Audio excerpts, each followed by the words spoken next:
ODM ka to gimoko mana saka sani ng'ano tin ng'ano ki ok nyal lead mane minno ka every time gin injili magi yalo no en ni wan Raila no wa sirikal yani jomoko pod tindo joma tindo ge mo to wadwaro ma minno matindo ok wan mo ne ground ka gibro neno matek joma tindo minno magi giwuoyo gi target go wan do matindo magi target go wan magi jok mo dwaro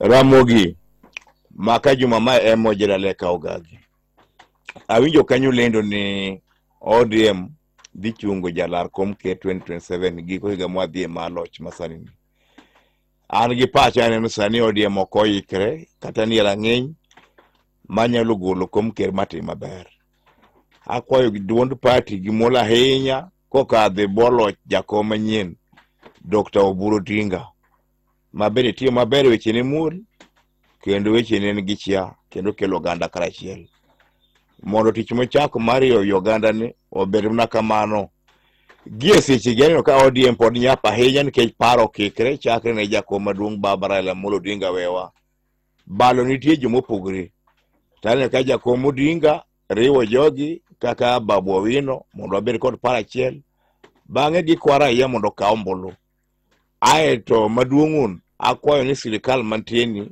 wayiwa bedi tiende wasire 2027 2032 bed giko bang'e kar kanyo bonwa kode moseikre oseriwre kanyakla achiel kendo wategno manyalo nyago olemo to gie thuoloni ODM yonge teko ODM ne paro mopogre manyalo yombo kom ker waol kod Omawa ni kang'o oseyombwa to no Omawa ne hawo marach wachno wang'ni okwadwa winje omi ODM e bo jakom manyien Dr. Oburu Odinga maber aseluwo weche neno ka weche ne be weche ne mul weche ne gi chia kendo kelo ji kanyakla oriyo mna ji okelo ji kanyakla achiel to ka chopo 2032 to ODM koro chungo ng'ate to gie seche gi to pod wanyap odaka ng'wawuond jakom manyien Dr. Oburu Odinga ni chung to ka ng'weche oseko maricho to nhawo marach okwadwa gi makamano omiya kwayo ODM ni sani wabedi boloch mantieni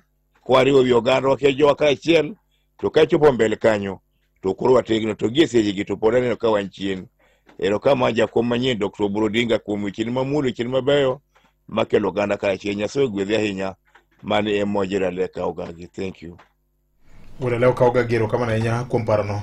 Oyawre. Hello, Kajomo. Oyawre machiegni? Mo Fred Wood Kapoyi. Fred machiegni? Winjo gima timore Wuod Juma. Yes. Aparo seche mane baba to kowewa ka wan e sirikal. To koro ko kowewa ka wan e sirikal miluongo ni broadbase.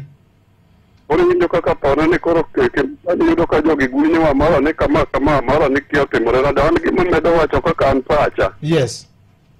Jogo ni mana kare Simbarati no ni mana kare ng'ato dok ni ng'owa sasa en bendo manywa nikech gine kaka wadok chien ming'ene president masani gine yawa mana jodi mana marongo to kaka wambili wachwa kaka chunwa go kata gombo ni uduge uduga en bendo uduga to bedo wa kata mana party leader no wato to wecho de mbele ko kama nero kamano ahinya mara mogi Wogi pisi wuda kalakan Mombasa. Pisi kani Mombasa an ka siro gima ne Simba radio wacha Simbarati ni kare nikech adiera makende nikech ing'eyo ni ODM ka nyoche wacho ne wan gi ODM press and worship team joma gin gi ola wer gi kata kuma pinyo jom kata gin gi ola wer gin gi mora ber negi to ODM kaka party maduong' ok nyal bukre ni chako wacho wach mar Ruto second term seche michako wero wach mar Ruto second term ni tidhi ng'adu tinyuando wuoyi jo UDA which means ni pok mado yudo kata mar 50 plus 50% ka upogo sirikal cha ok unyalo yudo nikech koro osenyuando e joka koro omiyo an awacho ni gima Simbarati wacho no en gima ni kare nikech mondo koro gidhi gibede bargaining power en ni seche ma Ruto dwaro no diemo sirgel wedo nyaka giwinjre ni abiuru siral wedo adhi miyo 50 kama kata adhi miyo ma plus ma gima notimo ni Mudavadi gi Wetangula giri the other time to katieko korka wach mar ni Babu pod tin onge gimoro ne ng'ato pod tin ng'ato koseromo to seromo e Luo Nyanza wa kacha sani en ng'ano manyalo wuok oko mar Nyanza ma pull crowd kech babu wasaneno kobiro Mombasa kae kende mo pull crowd mang'eny nyuol. En ng'ano manyalo pull crowd machalo kamacha. Okay. Physically Mombasa osewuoyo kendo owuoyo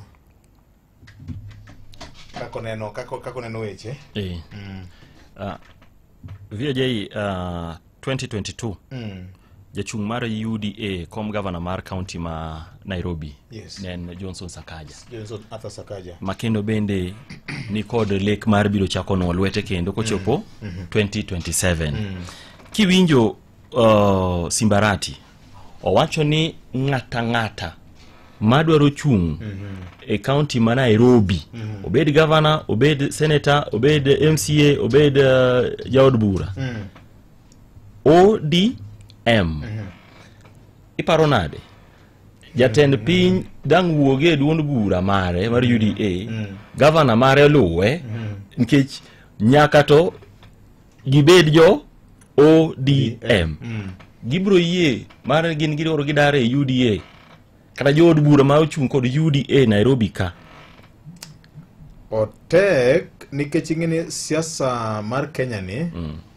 dakika ka dakika olokore to ahinya ka wachigni chopo yiero to nitie gik mang'eny ma jatimre kada mana jakom Raila Odinga dwaro mare malaro kom maten piny Kenya e yiero mokalo cha ne ok owacho chon ne beto deko kode bang' waneno ka Azimio olosi eka koro Azimio council olosi ma jatende ne Uhuru Kenyatta gi other council members eka koro to wacho ni koro ne flag bearer marwa bang' ka bunge noseloso chik moro ma yango gima luongo ni political parties coalitions manyalo diero ng'at ma giparo ni nyalo chung' e laro kom maten piny Kenya to ODM nyalo makore kamarach ahinya nikech chich moro ne nitiere babu ne nigi chich nikech Sakaja ja UDA to no take advantage of gimolo ni broad base ni to ni neno ka otimo wuotho machiegni gi jakom Raila Odinga nyocha ndalo moko jakom pod ngima nyocha dhi nyaka Opoda ting'eni politics bende nitie gimino ni optics picha ma ji neno no bende nitie kaka ote moro ma oro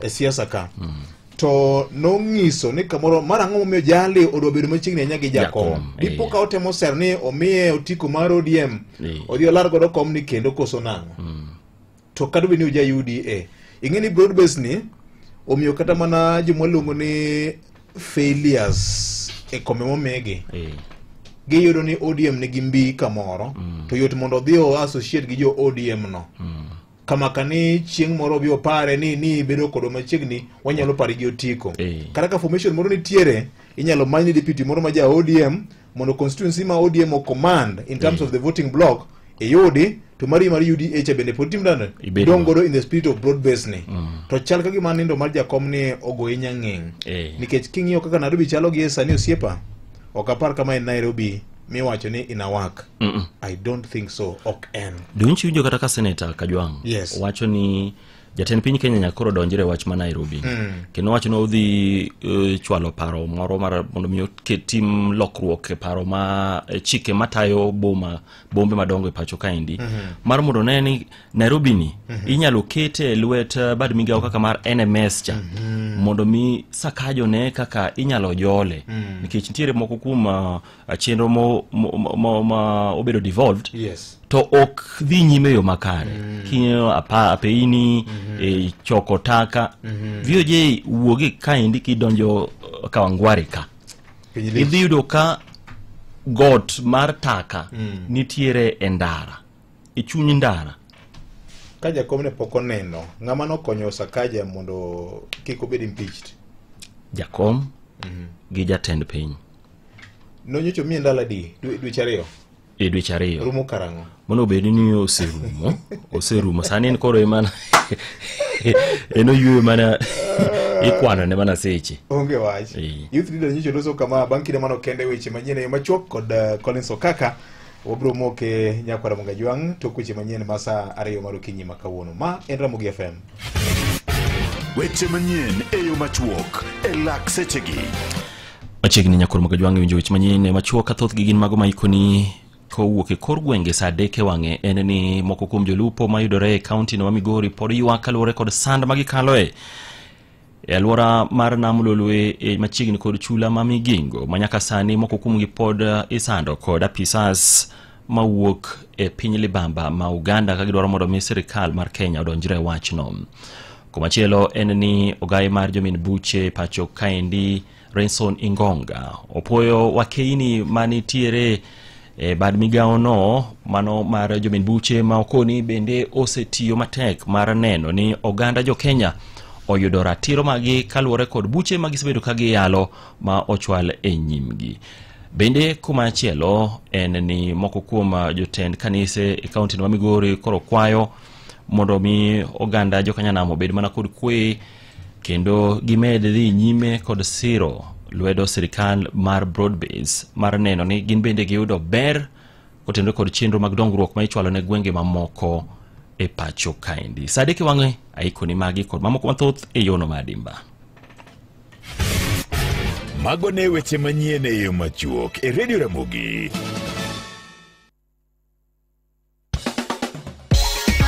View sasa kilitoka mpayo mag dramas mapacho ka tuke malombo ji blockbusters telenovela e dhok ma iniwuon ema iwinjo. Gie sani inyalo bedo jaloch maduong' gi ji pange na View sasa. Wan kod 50k milojo maka juma, nus milion milojo duke dwe kod grand prize ma 2 million miloyo. Donja View sasa ni tikod paybill number 724177. Kitamba di mari masimu ka account number kaeto kisling prabich mochakre tuke kod points prauchiel mondo kiti thulo ber mar bedo jaloch. Kaka bedo donja View sasa e ka thulo mari mabir jaloch bende medore. Opoda kod BCLB license number 0000276. Ramogi Radio Ramogi Karchunjalu anasema dedication mana kamano nyakwara mgajwang aneno ka koro to wada chake Ramogi baraza ka wenda nyo biro chon kendo ngene sariyo nyaka sadek thothne wagomba ka mbaka magero ganda weche mopogore opogore.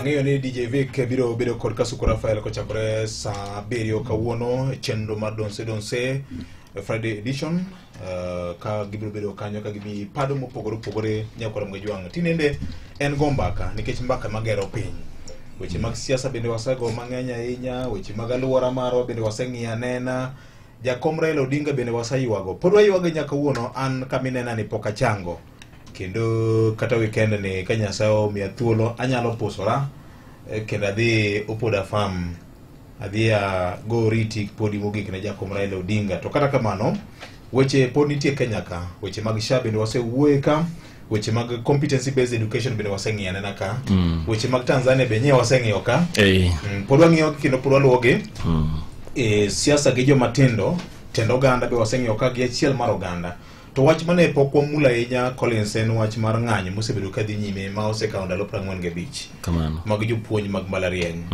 kendo medo kwano ndalo kawuono wageno ni waso dhi bedo gi buchgi kendo gidhi ng'ado ni ka diponi gichungo ng'anyo margi kata gidhigo nyime ma osekelo ng'ikruok mapek ahinya ne nyithindo masomo comrades ahinya freshers modonjo first years mbalariany mag sirikal Nikamatek. Ente one about 39, 38 public universities? Yes. Okay. Koro mag sirikal gi emasane ntiere Nikamatek nikech jopuonj mag mbalariany kod jotije gi nitiere kod winjruok mane gichopo kod sirikal. Manyaka sani pod okochopi ma ndalo 40 gabich mosekalo kawuono nitiere odiochieng' mar 45 nyaka ne gidhi ng'anyo okosebedo mayot ne jopuonjre ni mar ok nyal dhi e class ka japuonj onge japuonj bende ok nyal dhi e class ka dwache haki mare pod ok oyudo koro geno nitiere ni samoro kawuono ka uwasu obedo kod lalruok kod duol margi. Gibiro wacho nang'o kaluwore kod chung' mar sirkal nyaka sani ma bende chal ka gima koro osembeko tol ni mar nyocha ne giwacho ni omenda mibandho gi mar shillings bilion 7.9 ni ne gidwaro mondo mi ochule kidienje 3 to ma en gima bende jopuonj mag mbalariany gi kod jotije gi ne wacho ni ma uburo dach kodwa mok ber. Erokamano mae kaka jopuonjre moko nyoloso magi comrades Manakuru nyoloso kama. Comrades power! Comrades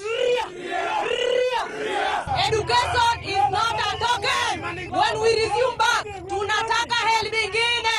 Ukikata ni maandamano after maandamano mpaka you do the necessary. When the government, you are failing us. It is very shameful that watoto wenu wako abroad wanasoma and here we are suffering. And then what is shocking me as a comrade, a normal comrade, the president is just quiet looking at us as if nothing is happening in our country. Wana, this is unacceptable, and if you don't want us to learn, wanna do away with education. Sio lazima tusome. Kama mwezi lipa lecturers, kila mtu aende kazi. Tuende tuweze kufanya kazi. Even if the government was to be lenient enough, how do you expect these lecturers to honor their bills? My father is a lecturer from Maseno University. He's not paid. How do you want me to survive here in Nakuru? Comrades power! Comrades Mano mago comrades kane ojiwore. Technical University of Kenya bende nyocha jopuonjre magi odhi ng'anyo kama kaka nyocha giloso nyakwaramogi. We are requesting the government to use the right nomenclature so that lecturers can go back to class. Comrades power! Rest the lecturers to come back to class or we go home. Comrades home! And one thing that I've realized that the lecturer strike is a very big issue, but it has been accorded a very less attention. And this is something that we realize that the government is considering as so mundane. I want to say that that is very archaic of the government. Either you close the schools or we go home. This is the beginning, and we are going to be on the streets on each and every day, every week, until we are either back to class or we are at home. If you are very keen, in our universities today, girls are missing, people are hungry, some are starving in the hostels. Yes, we are not happy. Yes, we are calling upon the government to clear the issue so that we go back to class. Yes, or we close the school, we go back at home, help our parents in farming. Binomial nomenclature. So mundane. Hiyo ni kizungu kubwa. Situation mar the late Senator Kajwang. Oya orenya kwa Kajwang. Wenda George Wise ma en japuonjre Kenyatta University. Erokamano. Kachiel kod Gabriel Okal, Dedan Kimathi University. Kamano. Erokamano nya. Abrucha kod George Wise mose jopiny. Erokamano. Ukinyi masani amor to kendo mar ariyo. Gima mako dhoga moloyo en ni koyo ng'ich Nairobi kae to viyo jai to rwako mana okorwako kata sweta.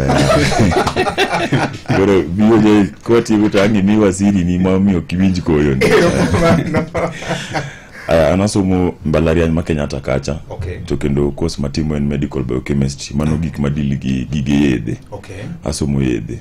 Kech mano ne mano sebedoga mijingo na chakre katin.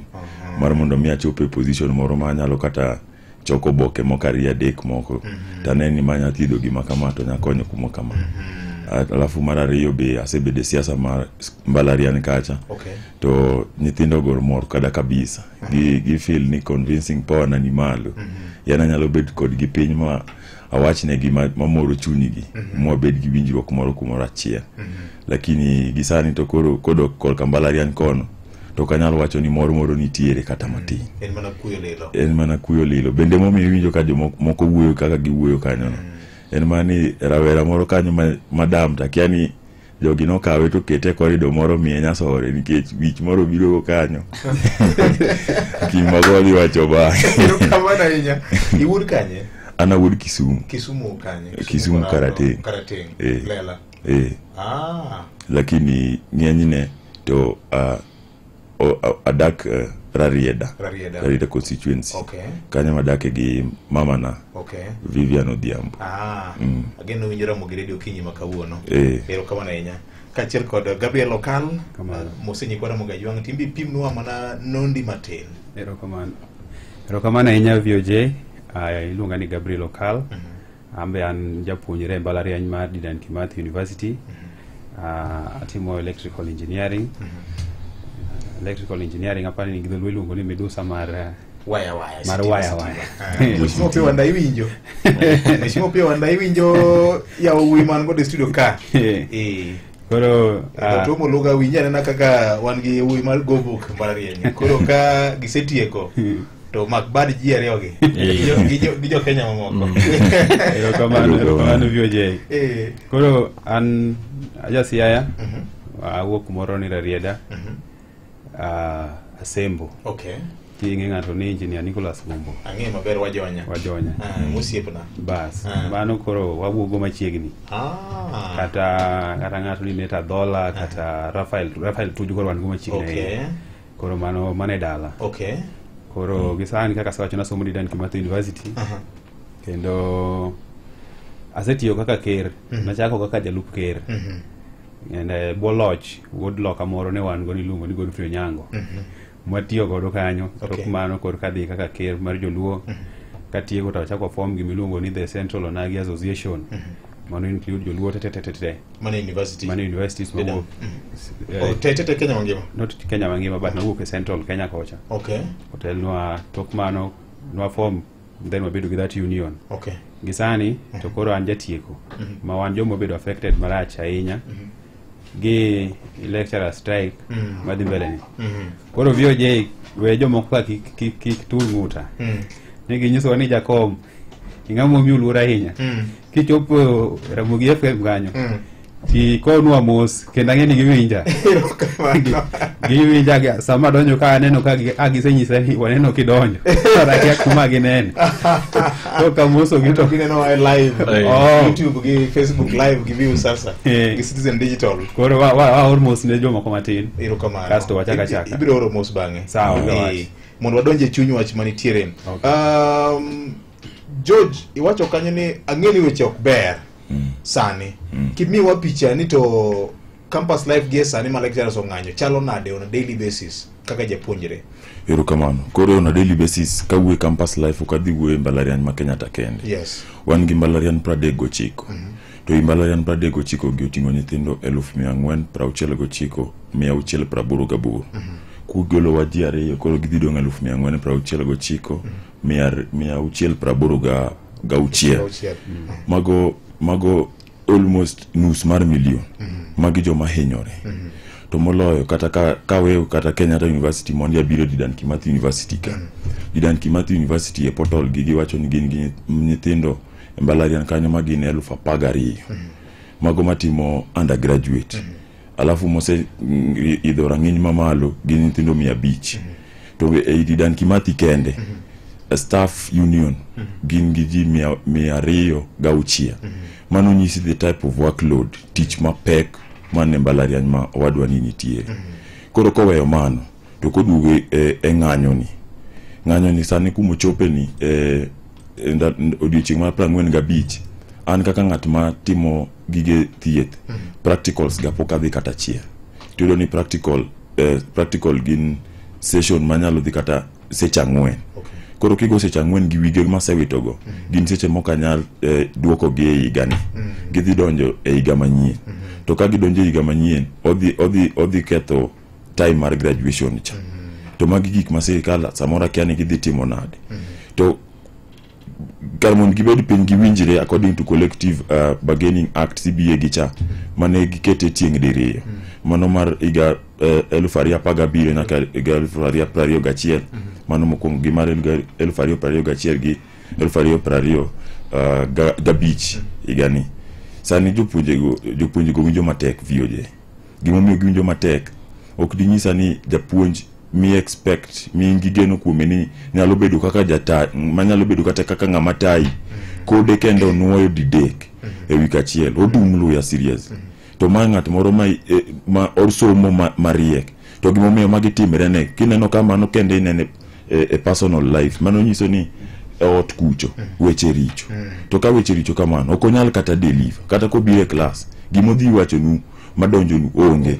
Omiyo yudo kata ka en wawach ni en class mar seche 2 odhi donjo kanyo dakika moko 20 to sema na wewe gi assignment to wuok odhi nikech pache paro mang'eny pok ochule chakre higa 2017. Omiyo adwaro goyo kamano Dr. Constantine Wasonga ma jahigni 55 to pod oketa kinde ni mana kagi kacha gi sirikal dwaro ni wuogo mos to kati wuo kod gi mos ne mok gi winji ni koro chuno ni akibeda bedanga moro darida wi ma wi peke ka sirikal nyalo wi to Constantine timo maber kanyo kabisa kendo nowacho ni kapok gidok to dwaro ni giwinjire nyaka e CBA mar 2025 nyaka 2029 yeno kokonyo Dr.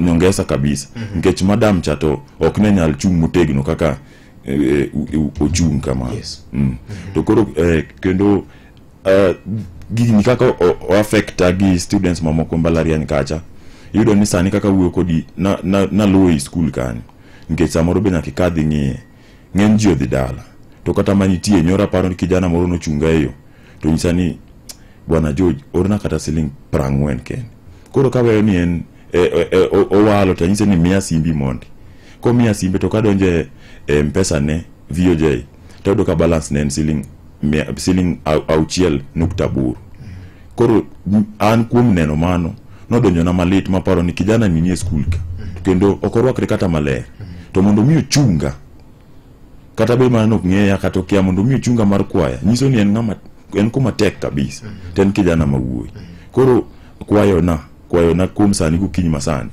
en ni kumora mora ma jogi winjo wae giteme chiwo lwetgi kumoro jotend wagi masewinjo mana ko wuoyo gin mana reyo kende mano Sifuna mano wuoyo ka ng'anyo ni ne wige mar 4 gi Babu Owino mano wuoyo ka ng'anyo ni ne wige mar 2 jomodong' ling'aling'a Mbadi kana ng'iyo platform ne nyocha aneno mana ka Mbadi CS mwaluoro mogik kabisa ondiko mana kanyo ni pesa mano osegolo ne bilion 4.3 mano golo koro en onge gi lwedo mora kanyo ni gimomiyo onge gi lwedo mora kanyo ka en shida mano chako higa 2021 ang'o momiyo koro gikele sa to kanyo no kaneno ka Mbadi owuoyo ka ng'ama wiyo timo jere mo omiyo kuma entie en gi powers mar wuoyo kumoro Samuel Atandi gini mochung' ne budgeting committee VOJ to gin bende gisomo mane mbalariany momiyo gichopo kunde ma gichope koro ka giling to gik moko dhi kaka dhini ok ber bang'e to gidhi duogo e ground kuoni wuoyo kodwa maber ni bwana ok wuoyo gi jogu gi mondo register e constituency na kae mondo mi ambulu en wach mok ber na kabisa erokamano nyai Gabriel inne ndi chalo nade abani George Wise osewacho mang'eny but adwa medo matin yes mokwongo yudo ni sani gima timre mbalariany ni kaka joma somo maboyo wawuonde kata ni ng'ato somo Dedan Kimathi University kuma ae to thurgi te cha en kumoro kaka Migori kata Homa Bay kata Siaya kuma wuoke janyuol nooro nyathi school to bang' jumba 4 to bang' jumba 3 to lecturers give notice ni gidhi chako strike oyudo ka maybe pesa teno osewuok mokogo nyathi school chiemo nyithindo osechamo te mano magi wuok go dala to puonj to onge madhi mbele koro ni mokwongo shida mantiere school kacha en nikech dhi medore kech medore nikech be sama nyathi ok dhi e class seche ge irado mogo mok berberi molo kiyudo sama nyathi mana meso yaunu jomati campus hostels mar campus yaunu mes ntie kwanza mambalariany ma Kenya taka to duong koro gima timre ni yudo ni joka watiyo gi citizen e chulo chiemo mes ka koro kata bed mana ni chiemo dong marom nade dok nya mi upare VOJ koro yudo ni samoro gipuko nyaka chiemo gi ndalo moko watemo wuoyo oluongo idwa mana no diwa dich kacha ni inyalo kata gol nyingi e list kata to mano to fees ni odhi mana kamano koro en otek okay koro mana kiyudo George Wise wacho no dhi mbalariany moko ma bende mes gi oselor ma mes gi ok function na Nairobi University School of Veterinary Medicine kani poka biro kae apenjo sipa moro to wanya dhi wachieme mes nikech ang'eni kae taka Nairobi kaka da kuminye chieme mayot donja unde ni comrade donje school mo medo gisiri awe gisiri to kedi mes kanyo ka be kanyo chiemo ne godo kamoro be nitire tok orkelo kana shelter free kanyo nitire kamoro be kimia timio dari bitio kani gari chiemo kanyo Koro iyudo ni ati one mano issue mantiere. Mes nitie skul moloro mes, nitie skul moyawo mes. Kolor mes ang'a timre ni agi mogo moro dala. Mogo no samoro nyuko kan nikech ing'eni lwedo to krom. To bende king'iyo jaluo wan puothwa en ga wiwa. Joluo puothe en the only thing wanyawacho ni joluo ni godo ma kampuni wa maduong' kaka wan yo Nyanza kocha. En brain. Obwongo maler. Kata mana jok mawinjo ko wuoyo kanyo mowacho ni binomial nomenclature. The shares mowuok cha. Kiwinjo maler makane joluo. Jaluo ng'ama osebedo ka kedo ne somo e kinde malach sana e pinyo mar Kenya kae. Koro awacho wach mokwongo mane in kech. Wach mar ariyo makendo chalo nyithindo. Sani iyudo ni ati sama dhano be ntiere skul to gima gitimo maber bende onge klas. Kata jopuonjo puonjgi. Jogi bedo idle. Sama nyithindo bedo idle, magi be mosije miro ni weche mag hera koro ochuo chieng' mok berberi. To mano ng'eni kelo gimiluongo ni pregnancy ma dhano ok no prepare for. Ije moko winjore. Ije moko winjore makre sechego. Mano dhi kelo gimiluongo ni mano ng'eni affect sani to affect nyaka future. Ma idhi ni nyathini one sombe obedo affected in one way ni en gi nyathi. Mara ariyo dhido ni kendo kopogore gi nyathi ok ne gipango yudo gima chalo kama. To bedo cost gang'o because of the idleness. Idleness mo bedo cost ginga. Not with the lecturers but poor governance. Ani gimomiyo mano problem mara ariyo. Wawach mara adek kasto adhiyo gi kanyo komonde. Ma iyudo ni sani dhano dhi through kapod gintiere e mbalariany. Problem machielo ma iyudo ni dhano face sama gintiere school sani to lecturers ok puonjgi. Iyudo ni ati nyithindo donjo kore timbe moko moko winjore. Mama no timbre especially ne jogo matiyo gi yedhe go mamero ji. Nikech gionge gi gima ginyalo timo e school kacha. To mano bende affect ng'eny nyithindo modong' kacha. Nyithindo moko be pok odhi dala, ng'eny moko to sedhi. But wan gi nyithindo ma kata kaka ng'ato nyadhi dala no ema onge godo. En makata samoro migi osegocho ni mopenje ni to hel bucha bo osedonjo yore nyaminu ma kinyi no riembi. Yorno nus helb no wachul ne godo fees ka. Embe helb no nodonjo to chulo fee. Odong' kacha kech kae an ber yera nyawacho ni naringa biro Nairobi nikech maybe an gi kuma nyalo buore Nairobi kata wedi namo poko manyabet kum gi Nairobi ka ng'ato to en ko wuok didan Kimathi to cha nyaka misoro kata sondo mirewu iye kucha makumo dwarawe kore ko timbre nadi onge. Koro magi ma affect students to gima nyalo wacho ni ati manyalo penjo ni government sama wantiere ga irusa cha ang'o miyo why can we not have agreement mapema wacho ni nyithindo giduogo school wasebedo ka wan gi issue ni 1 2 and 3 by the time ajogi duogo ngech kochakre April nyaka August May nyaka August mano ne holiday. Agreement mane dhi mbele ne onge. Kasto nawinjo ka Dr. Constantine Wasonga no wuoyo mana ka Jojo sewacho ong'ama strong ahinya to nawinjo ko wacho ni ati wacha to tusumbwane na wadi December ikifika January mnasoma hadi 2030. I analyze that statement. Mara ngamo se nyise ni kara gidi bedo gi ngamo se mi assurity ni wadok school January. Man se ni ngamo se mi assurity ni wadok school January. Kapo ni ngini wadok school January. Ang'o mi okonya dok sani. Korang no meru wuoyo mang'eny. Dibed ni nyocha wuoyo gi Constantine nonego beni embe wabedo kod network. Dibed ni unions gi front ga poor negotiators gi serikal. Ingeni I believe ni ati kaka sebete siasa mana kaka George Wise no wacho. Siasa ingeni en gimoro about bargaining. To vioje wach gik moko beach. Ada mention 6 things. George Wise angeni wuoyi modakre rida for long koro dholuo ne ler kabisa nikech dholuo to nowuok Siaya ka joko donjo ka dread ok malo mabe. Koro King Society mano can be challenged. Okay. King Society. Society obedo composed of 6 major things. Gimokwongo en gimiluongo ni education. Somo. Mar ariyo en health. Mar adek en gimiluongo ni culture kata religion. Mar ang'wen wan gi gimiluongo ni ati family. Mar abich kidhi mbele wan gi gimiluongo ni ati the government. Sirikal itself. Then mar auchiel en gimiluongo ni economy. Onge gimoro amora ma happens in the world outside the 6 things that I've mentioned. Everything revolves around that. Nikech idoni education and man encompass everything. To go away about these 6 things which is I've mentioned them. Education play a very key role. It cannot be taken for granted. medo ni ati campus education koro sama lecturers near strike chande. The big question moda penjire, even if it is bargaining, jogi bargain in what extent? Government itself will be understand position mare kaka government. The government is not only working for today but for our jakaniki neki or iko gimilungo ni preparation for the future. Every future modi bedo godo ka government or monopolize all other 5 factors moting education inside. In the real sense, education should be the one might give them the major priority and should be taking central sphere. In case when there is poor education, why don't you point you can tear your mokonekare family okunya bedu maber nango samanti kanga ngamoido ponju maber en ngama sober in mind. Kwa hiyo ni kata mani family benso and sober. Now 26 things may affect the society. Sama ngato ni ponju maber kod ibedo gi skill ma promote gimilungo ni the economy dongre. Sama ngato ni ponju maber kod kidi facilitate gimilungo ni proper cultures and religious practices. It is through education mami on wawayo gimilungo ni female genital mutilation FGM. Dine be ni ponjonge magu gikmoko dine wawayo magilungo ni archaic cultures. So it is education my empower mano. Waneno gikmilungo ni cultism practices going on. Gibedo practiced by people unless ni jogi ponju munyisigi ni ati this thing is not right. George Waiso say to the leaders mane woyo concerning the issue mara lecturer strike.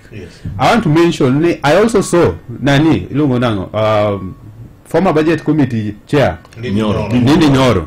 Can onyiso government ni why are they not solving this? But he was the budget chair then. During his time. Those are the questions we will ask. But for now, saniki moda ngiyo yani jotelo mage mawuok oko mapenjo wanito kata ma question government nito. Ere gino mutimo kaka sirikal mondo mi hakikisha ni duoko somo.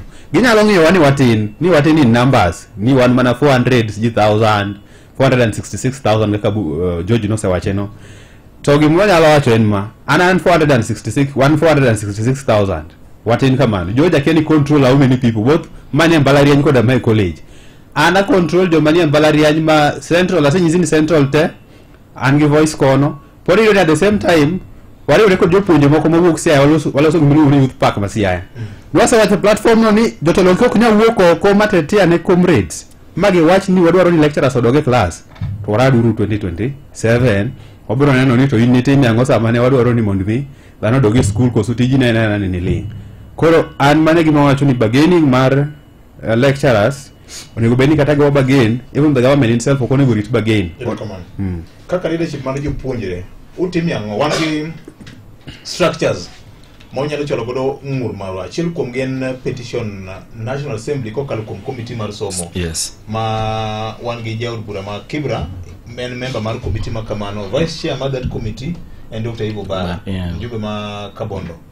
Be use temo mar tiyo gi lai ma kamago kaka jotend jopuonjre kuchokoru kanyakla ni gini inyoa to petition National Assembly nikech kanye mabende tiyo appropriations ipoge pesa madhi ne mige mopogore kamutingo nyaka big system mar education kata State Department for Higher Education. Mano penjo maliu kabisa kendo ni penjo madwaro paro maliu erukamano. Koro kiduogo korka penjo koni gimora achiel ok donj na maler. Gimomiyo gino ok donj na maler en ni petition wan gi jopuonjre masomo chike. To kata koyo mano kata ngata nyalo petition. Ok ochuno nyaka ibed japuonjre masomo chike. To koro sirkal konego bed ni obet ndalo mathoth mochope akere keke makoro chuno ni nyaka dhi e petition. Lakini mano is one of the solutions masani koro nyaka ti godo. To mondo mi ochop kuma ochope ni nyiso ni bodies mani in charge gi uasu osetimo petition. To petition magisetimogi winjruok moro malong'o mosebedo onge nikech bila petition ok de waneno CS Ogamba e parliament kacha nyaka luonge banka ka ilagi osechopo malo.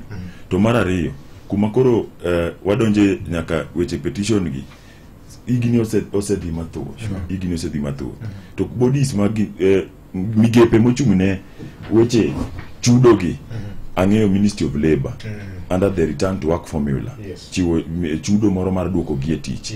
Alafu to nitiere kod Ministry of Finance kuma ne Mbadi osewacho kare mowacho cha to nodogo ochiwo paro ni kaber to jogi onego go nduru gine kanye Salaries and Remuneration Commission mago jok mochung' ne chudo kendo gi gimoro matin ewi tiju matek to nitie body ariyo gi mok giwuoga godo ahinya mano en SRC no Salaries and Remuneration Commission kod Vice Chancellors Commission to Vice Chancellors Commission ni ene mochung' ne jotend mbalariany mane Kenya mangima koro sama jotend mbalariany mane Kenya mangima gi okuo godo to kowuok kodgi tigo dhogi gi bo kogo gi bo to giduogo threaten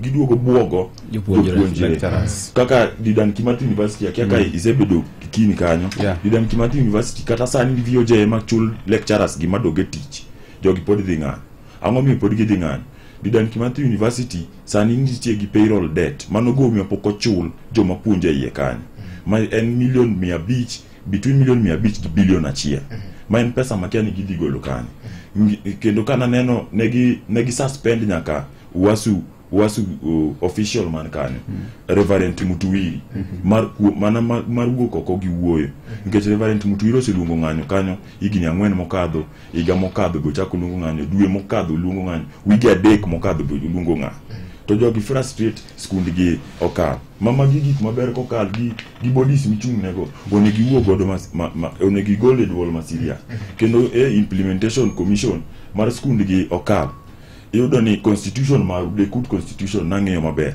okal kata ramogi michung' neno ko bedo register gik monego bed ni bedo registered under constitution maru makidonge school kata to in gi duol moro nikech ing'eyo nang'o en gima ligo koro kata uchung' gi jopuonjre uka jopuonjre gi gin 206 mano namba minyalo mobilize ok en kambalarian ma Kenya hata ma wan gi 1040 1140 mamoko be gin okuch to motung' no embalarian kata be nokuch okugo nyalo wacho dhog gi to joluodhi dong' oko nena gi wang'i kama koro chopo seche ma koro gini dhi kethre to kapok okethre atonga mayote miyombo godo ko ndalo mang'eny ng'anyo mag jopuonjre mag mbalariany chopoga kao kinde malach sani wantiere odiochieng' mar 45 tibro yudo ni winjruok dhi bedoe ang'eni geno nitiere winjruok dhi bedoe un kaka jopuonjre okune ni ere kaka unyalo keto kata sundo jotend riwruoge mag wasu kusugi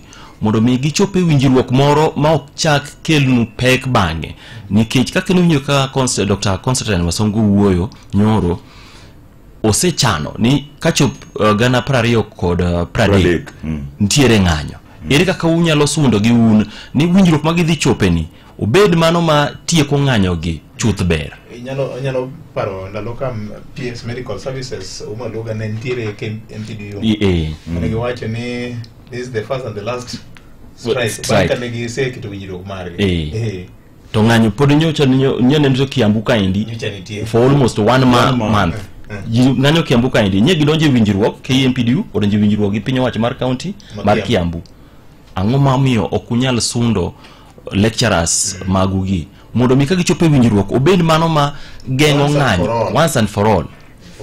Thank you VOJ akwonga ani amor gi George Wise nikech ong'amo timo research sana but ado wacho ni ati question mi penjo mar gimomiyo gino ok nyal timre en ni mokwongo yudo ni ati ing'eni this agreement they come after given period of time. Yes. Koro yudo ni maybe by 2030 kata mana inflation dhido kose dhi malo to ka inflation ose dhi malo it means the lecturers will also demand a higher pay match inflation rate to match the inflation rate. Tidogani most of the time jok ma occupy the offices they are so reluctant to change. One of the unit go for unique maybe realize administration and management people are always so reluctant when it comes to change and change is not easy to implement. The leadership God, do they understand the change, the structure of change? Is Kenya ready for that?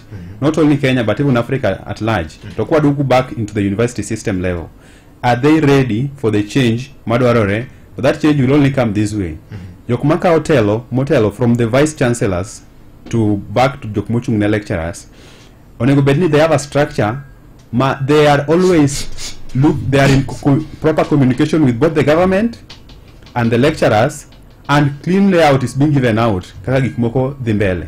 Kana winjo kaka one of the lecturers ne wuoyo ne chal kagima yani gina kanyo ni kose nyisi givisi ni tim kama to kako nyisi ne kake timo ma in gimora more ki an gimiri to salary ni mebe katinde chuli kodo kidhi chuli timri nade oking'eyo kora neno ni ati the only way mass strike ni nyalo rumo godo perfectly it needs a proper leadership man gi gimiluongo ni guidelines that will define every course of action from both the government to the people, and these guidelines are always there. Mano kore the worst thing to ka gibet kanyo they are always idoga ni mng'eny sechete jok mochung ne guidelines gi ok gi follow what they have said. Agreement we never discussed last year, but was it implemented the way they agreed last year? It was not. Koro miriambo mawuok kuom jotelo kalor piny ji e gima neno ka ketho leadership structure mar university. An gi pacha VOJ kwa we somo okane gima miyo nego wago mana koko kendo wago bul mana ne mbalariany kende to nego wane future mambele kata wi gana 2030 no ok wan gin gi ogogo e universities lakini tie jomoko man to kwa migawo mar somo nogol negi bilion 701 nukta 2 mano migi e budget mano migi to kuom budget no pesa mano dhi ne help ne comrades kende ne bilion 41 nukta 5 mano kende pesa mano dhi to pod nino ka pod okoro koro gi pacha an kane neno akiani in wuod lewa donge Oma Bay donge wani yo mabe awodo lewa Mfangano Mfangano amano be gi pacha kana neno to sani en ochopo seche makoro nego wabed ga gulu mar kojol agulu matimo pesa mathoth gi dongere luongo ni consolidated fund manyiso ni ya basaris mar MCA cha basari mag MPs mag senators mag governors mag women rep mag cabinet secretaries pokna no kata cabinet secretary komiyo nga basari pes go tetete nyaka mag presidency te okete agulu adi achia to nyathi kosenyuola ni tipuonje for free nyaka university angoma mono wa Kenya timo to economy wa kende kaka Kenya oromo dhio countries 17 mag Africa magoma pod struggle piny kuonde ka ineno kotingo nyaka DRC gini to DRC en Congo to Congo kende manigi mwandu mathoth kabisa koro ma en gimoro ma jogi riek to ging'eyo gima gitimo jotendwa gi riek nikech iwacho maber niya kidwaro tayo jogi if you want to rule them nyaki bed mariek moingogi to mondo mi bed mariek moingogi nyaki thiri sombgi to kata jo koloni kane gibiro Kenya ka gima ne gikongo timo ne gikongo gikawo mana ji mathoth bi matin kende ema gikwong gipuonj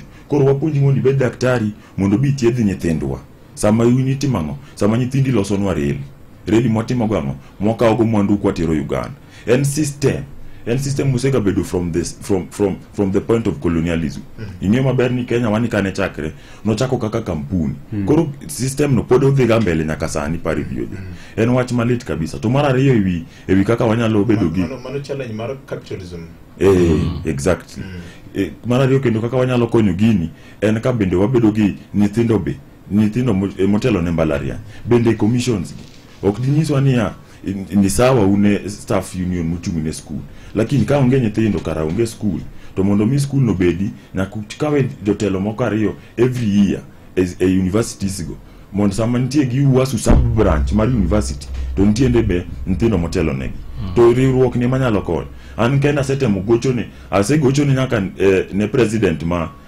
mbalariany ma Jaramogi Oginga Odinga kata simbe ok gimaki kora penjira ni jogi kara gitima commercialization of student leadership igeni akene duale mano biro ge proposal mo mano kelo bil mar golo universal suffrage kura mego achiel ka yes gechino neno mbele ndaluka magidalo ka college votes to delegates kata be delegate nyalo yudo ni samoro mshahara mimi ye pesa matin 1600 admin diluonge piny to nyise ni ekore se win election wadwa ni gone ng'at makama kura teko mar students union leadership o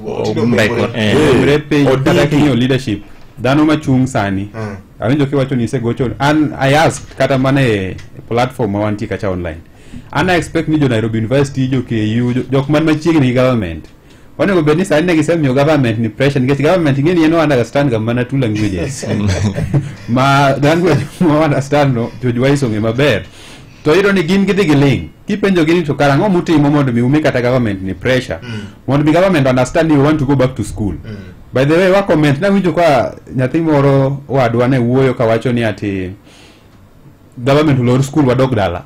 Okwanya dok dala. Dala ne mok wadwa dok. Kwanwa dok e school kanyo. Omiyo nawacho ni chala mane jogo luonge kumoro to goye. Ogoye. Winjo wuoru gi nyithindo gi. Jogi ma gichamo gi kia ni tero wigi nade. Ingeni mokwongo joluora ila nowacho nango. You don't have to fear anything, but you have to respect everyone. So we respect the leadership which are there in existence. But fear comes from something maybe to go impulse just to. Kore ino wedo fear in jatelo da kanyo no silwogi kata state house no mi chai to nyithindo welfare maber ki take care of to is lying down. Erokamano. Concert no songa press conference manyoro nyo ngiso comrades ni kikudhi strike moken lwenju ma lwenji don't destroy property. Nyocha neno kanyo ka jotum Mombasa. Yes. Nyocha nienda ara students. Nyocha wasano jotuk bende. UN ka bende aparno nyocha winjo moya moro nyoro kato po dhi molal. Okwang'eyo udonje lwenj mok maro okwe jopuonjo ken mana kende gi pok nano ka jo secondary jopuonje mag nat mag gikopeto ng'anyo to gimbe gi join gin gibedo mana dala aneno ni kanyo Constantine Wasonga notiyo mariek gimomiyo notiyo mariek kata koweyo mano kata dowe wacho mano pod de watimo pod dok de an gi sapacha ok ane gimomiyo de wadok e ng'anyono nang'o ngech mokwongo mano dhap gi wan dhap en ga mar helb cha to dhap helb onge chieng mibona no Constantine Wasonga kowuok oko ni babu miuru jogi helb onge chieng mibona no koro kumochocho pen ngato cham mana nyanje Constantine Wasonga gini gi cham nyanji wambe sacho mar nyanya kocho wabo mana cham ka kunego cham Jojo is just a minute kada we Jojo is wacho ni malwenj lecturers lwenyi maro moloyo kaka en mar lecturers Inyalo ni ng'ato lecturer Kenya ka to pod opuonjo Congo, opuonjo South Africa, opuonjo kure. Pesa ne pod dhi donja. Whose future is being robbed? Is it the lecturer's future or the future of the student? To ma be en ywak mose chwalo kaka jopuonjre. Yes, idoni we've tried to mod be lost kata gi the leadership mantiere kanyo. Ko nyiso gini to ang'o momiyo ok unyalo bedo gi proper engagement gi school mondo mi nyithindo kik dhi dala gimomiyo aneno ni ati lweny no ken mar lecturers kende en lecturers kod students nikech ingeni kwa wacho education to nyaka understand ni what is the meaning of education nyoro naneno kana ni ne nitiere parliament to not nyoro but kana view kana CS nitiere Migosi Ogamba to eno we man about infrastructure okay we need infrastructure are needed in those universities But education, it just is a process more include both imparting skills, knowledge, the positive attitude, and all these must be done by someone by mind more experienced. That's the need of the teacher. That's why we need lecturers. Otherwise, don't go so much online to $1. So we need these teachers, one for that guidance. Number two, we cannot go home or say that the war is for lecturers alone. Nikech, lecturer and ngamadago ngimane life dimbele and everything is going on. We are not katako kwa the strike, yes, or kwa the strike, but we want to see an action by these leaders. These leaders are so dormant. Of giwuo kaberika giwuo giwuo kodong all these weeks 45 days. We will Jatenja University korkane work na kama ko UNka.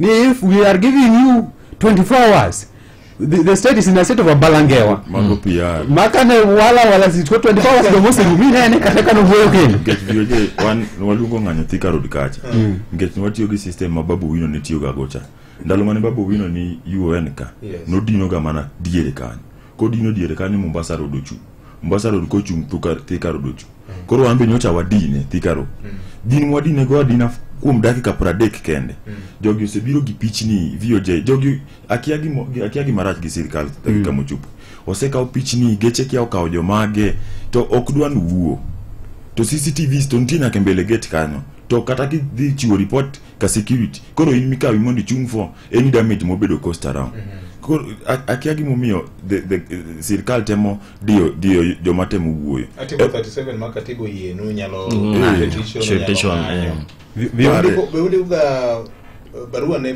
police. Kuzo comrades mano onge chiko. Okay. Barua wande ko Kenya ujui ni paga.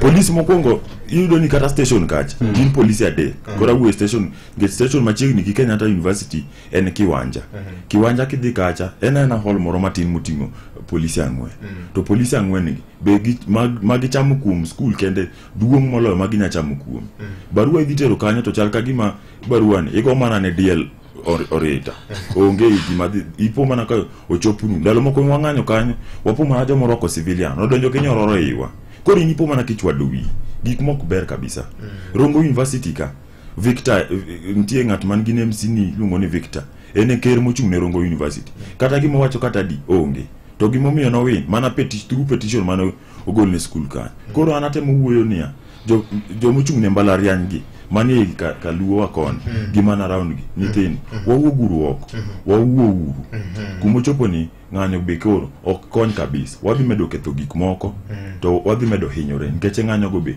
ng'ato kia obakidi kucho ogowi sama ng'ang ine e hospital e kibro ng'eyo gima omiyo an sani pacha kendo niga divided e ng'anyo bang' ng'anyo ma 25th ng'anyo no nantiere physical majenzi to time no do ka be ka pitia Facebook post aneno ka ibe Nyasaye notelo ni kanyo dhi kor gatieno koro wan bende wako moni chieng' moro wasom to wabedi gi nyalo mar ka udho to waterne ilongo nango dem kunde mwa vinyo somo no kendo manyalo keto wa position vinyo jero setimo kor ka kor koro makuru bede wa wan be utawa maber wachope position moro mwanyalo timo gima factual kero kamana enya obro mako break matin oide ote moko ka nikija no ka janyuol gi kara jopuonj mag mbalariany moko be nano koro ote ka mang'eny kabisa gin kodu achiel kachiel okinyi makono en kanyo saa 3 wadongire ka 13 mar okinyi makawuono ero kamana nyatego mbija taya nyakorgo kucha pesa bende wacho ni winjo chenro ka mano nyaka choywa ero kamano tego mbija wang'era we studio ka kiwo ke Citizen TV mwalo kanyo mabena ng'eni koro ine newsroom kanyo kiwinjira Mugi FM maber ahinya en saa 3 wadong ko dakika maromo 12 kende kochopo kar gedo ne ni time makare e thuolo mokwongo mana gi Kidani Mabati magi gin mabede motegno ne goyo witado nengo ne ogonyore kendo wakelo ni mabati minyiewo kodwa nono monge chudo ywa tole namba 070 118 300 Kidani Mabati pamoja tujenge Kenya. Wach maber ne jodak ma Nyanza, Western, Rift Valley, Homa Bay kod kamora mora maintie. Jumia nitie machiegni kodi. Jumia main app mar online ni kod deals mabeyo mag simu, TVs e kind mamoko. Download Jumia app, ndikri, yier gimidwaro kaito iyier kama ikelo nie gima inyiewo. Tim chudo banka osekel ni mwandu ma inyiewo. Ikri na yudo mwandu e nengo mogonyore mar higa. Jumia Black Friday. Kata kinyiewo weg deals mabeyo, mwandu mabeyo madhi e nengo mogonyore, kata kidwa fwenyo yo mar nyiepo kar bedo. Jumia kende e app mami mwandu e nengo mogonyore. Kautholo ni mar Black Friday mondi yud deals mag higa mabiro timore kochakore tarik 31 dwe mar 10 higa niendi. Download Jumia app sani kikiwe thuolo ni bai. Browse mondi chak chopo lek mari kawuono. Jumia, for you the star. Jumia Black Friday. Download app kawuono. Shop with Jumia.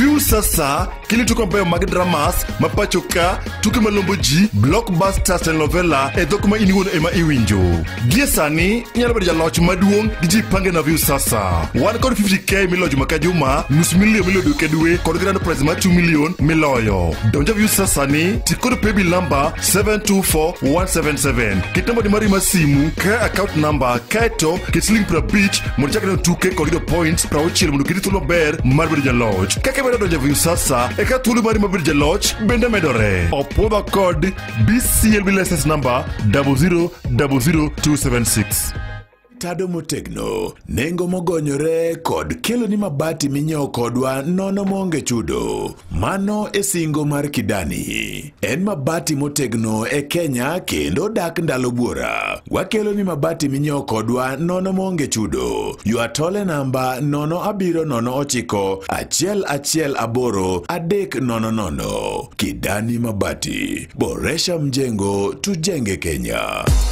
Be manyo tangi mar kano pi madak ndalo buora. Yier Kentank. Magin tangi mar kano pi namba 1 e Kenya mangima kuom higo higni 35 sani. Olos kata tamalo 100 mag materials mane pok otiyo kamoro amora ka itiyo gi lony manyasani. Kentanks olosi dak higni 30 kata mang'eny ne mano. Kentank yude kochakre size mar lita 100 nyaka 24,000 liters. Ober gi dalani, puothi, ohala kata mane kwende gedo. To maber moloyo, Kentanks yudre dukni madongo mapacho ka. Ne mathoth, you are told in Amar 0722-206-378.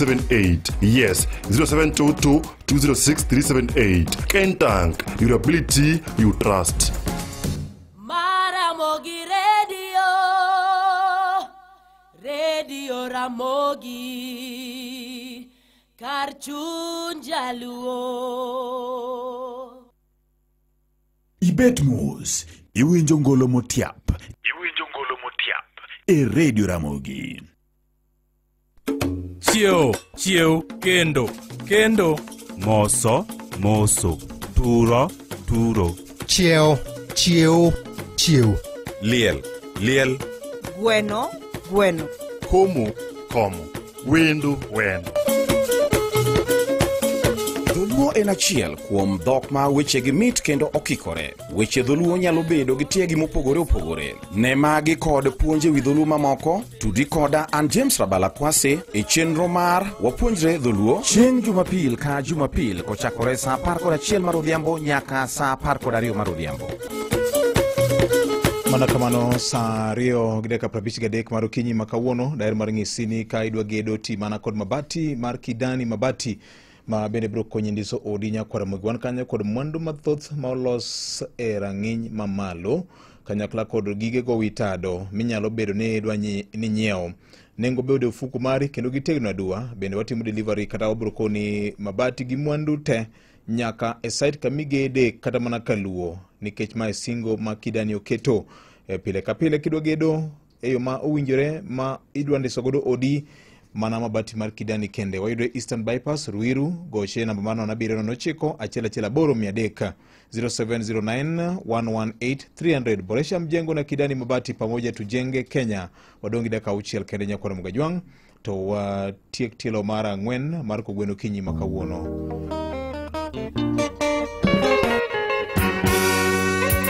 Tom Kodiono achuni osiepe na musomo puodho ma janyuol nyalo miyo nyathine e piny masani en mana somo ni magero piny.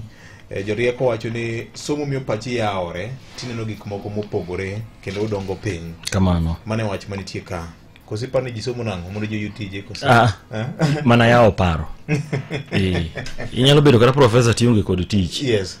Okondiki lakini ki somo kibedo professor kamano to oyao pachi minya kata ndikori ni wuon. Makwani ndiye kuonde moko ma ginti gik moko ma je somo to chal ka gima gik ma gisomo go be okony gi ngimagi. Mano kende pek montie. An let na inya ne Professor Jose Itoti ne jakwano mundiek. To kwano mano ne go beni tiyo go yor puonjo jo kwano mamoko bende nodonje siasa. Odonje siasa. Modhi moko makata book mondiko ma puonjo weche mag kwano. Onge. Beni tiere matin to anane mano korono. Anyway, mando kichunyu wach kanya kora mogi. Wote mana gomba ka ni ji somo mondo mi wane gik moko mopogore manyalo konyo go e weche mag dongruok mar piny. Ote ng'eny kam erokamano nya Silvanus Odhiambo from Maseno University wacho ni maka joma comrades go wacho wach maleo mokalo kendo yie kodgi. Victor Noe duond nyako moro awinjo kanyo chal ka gima oywayo yath.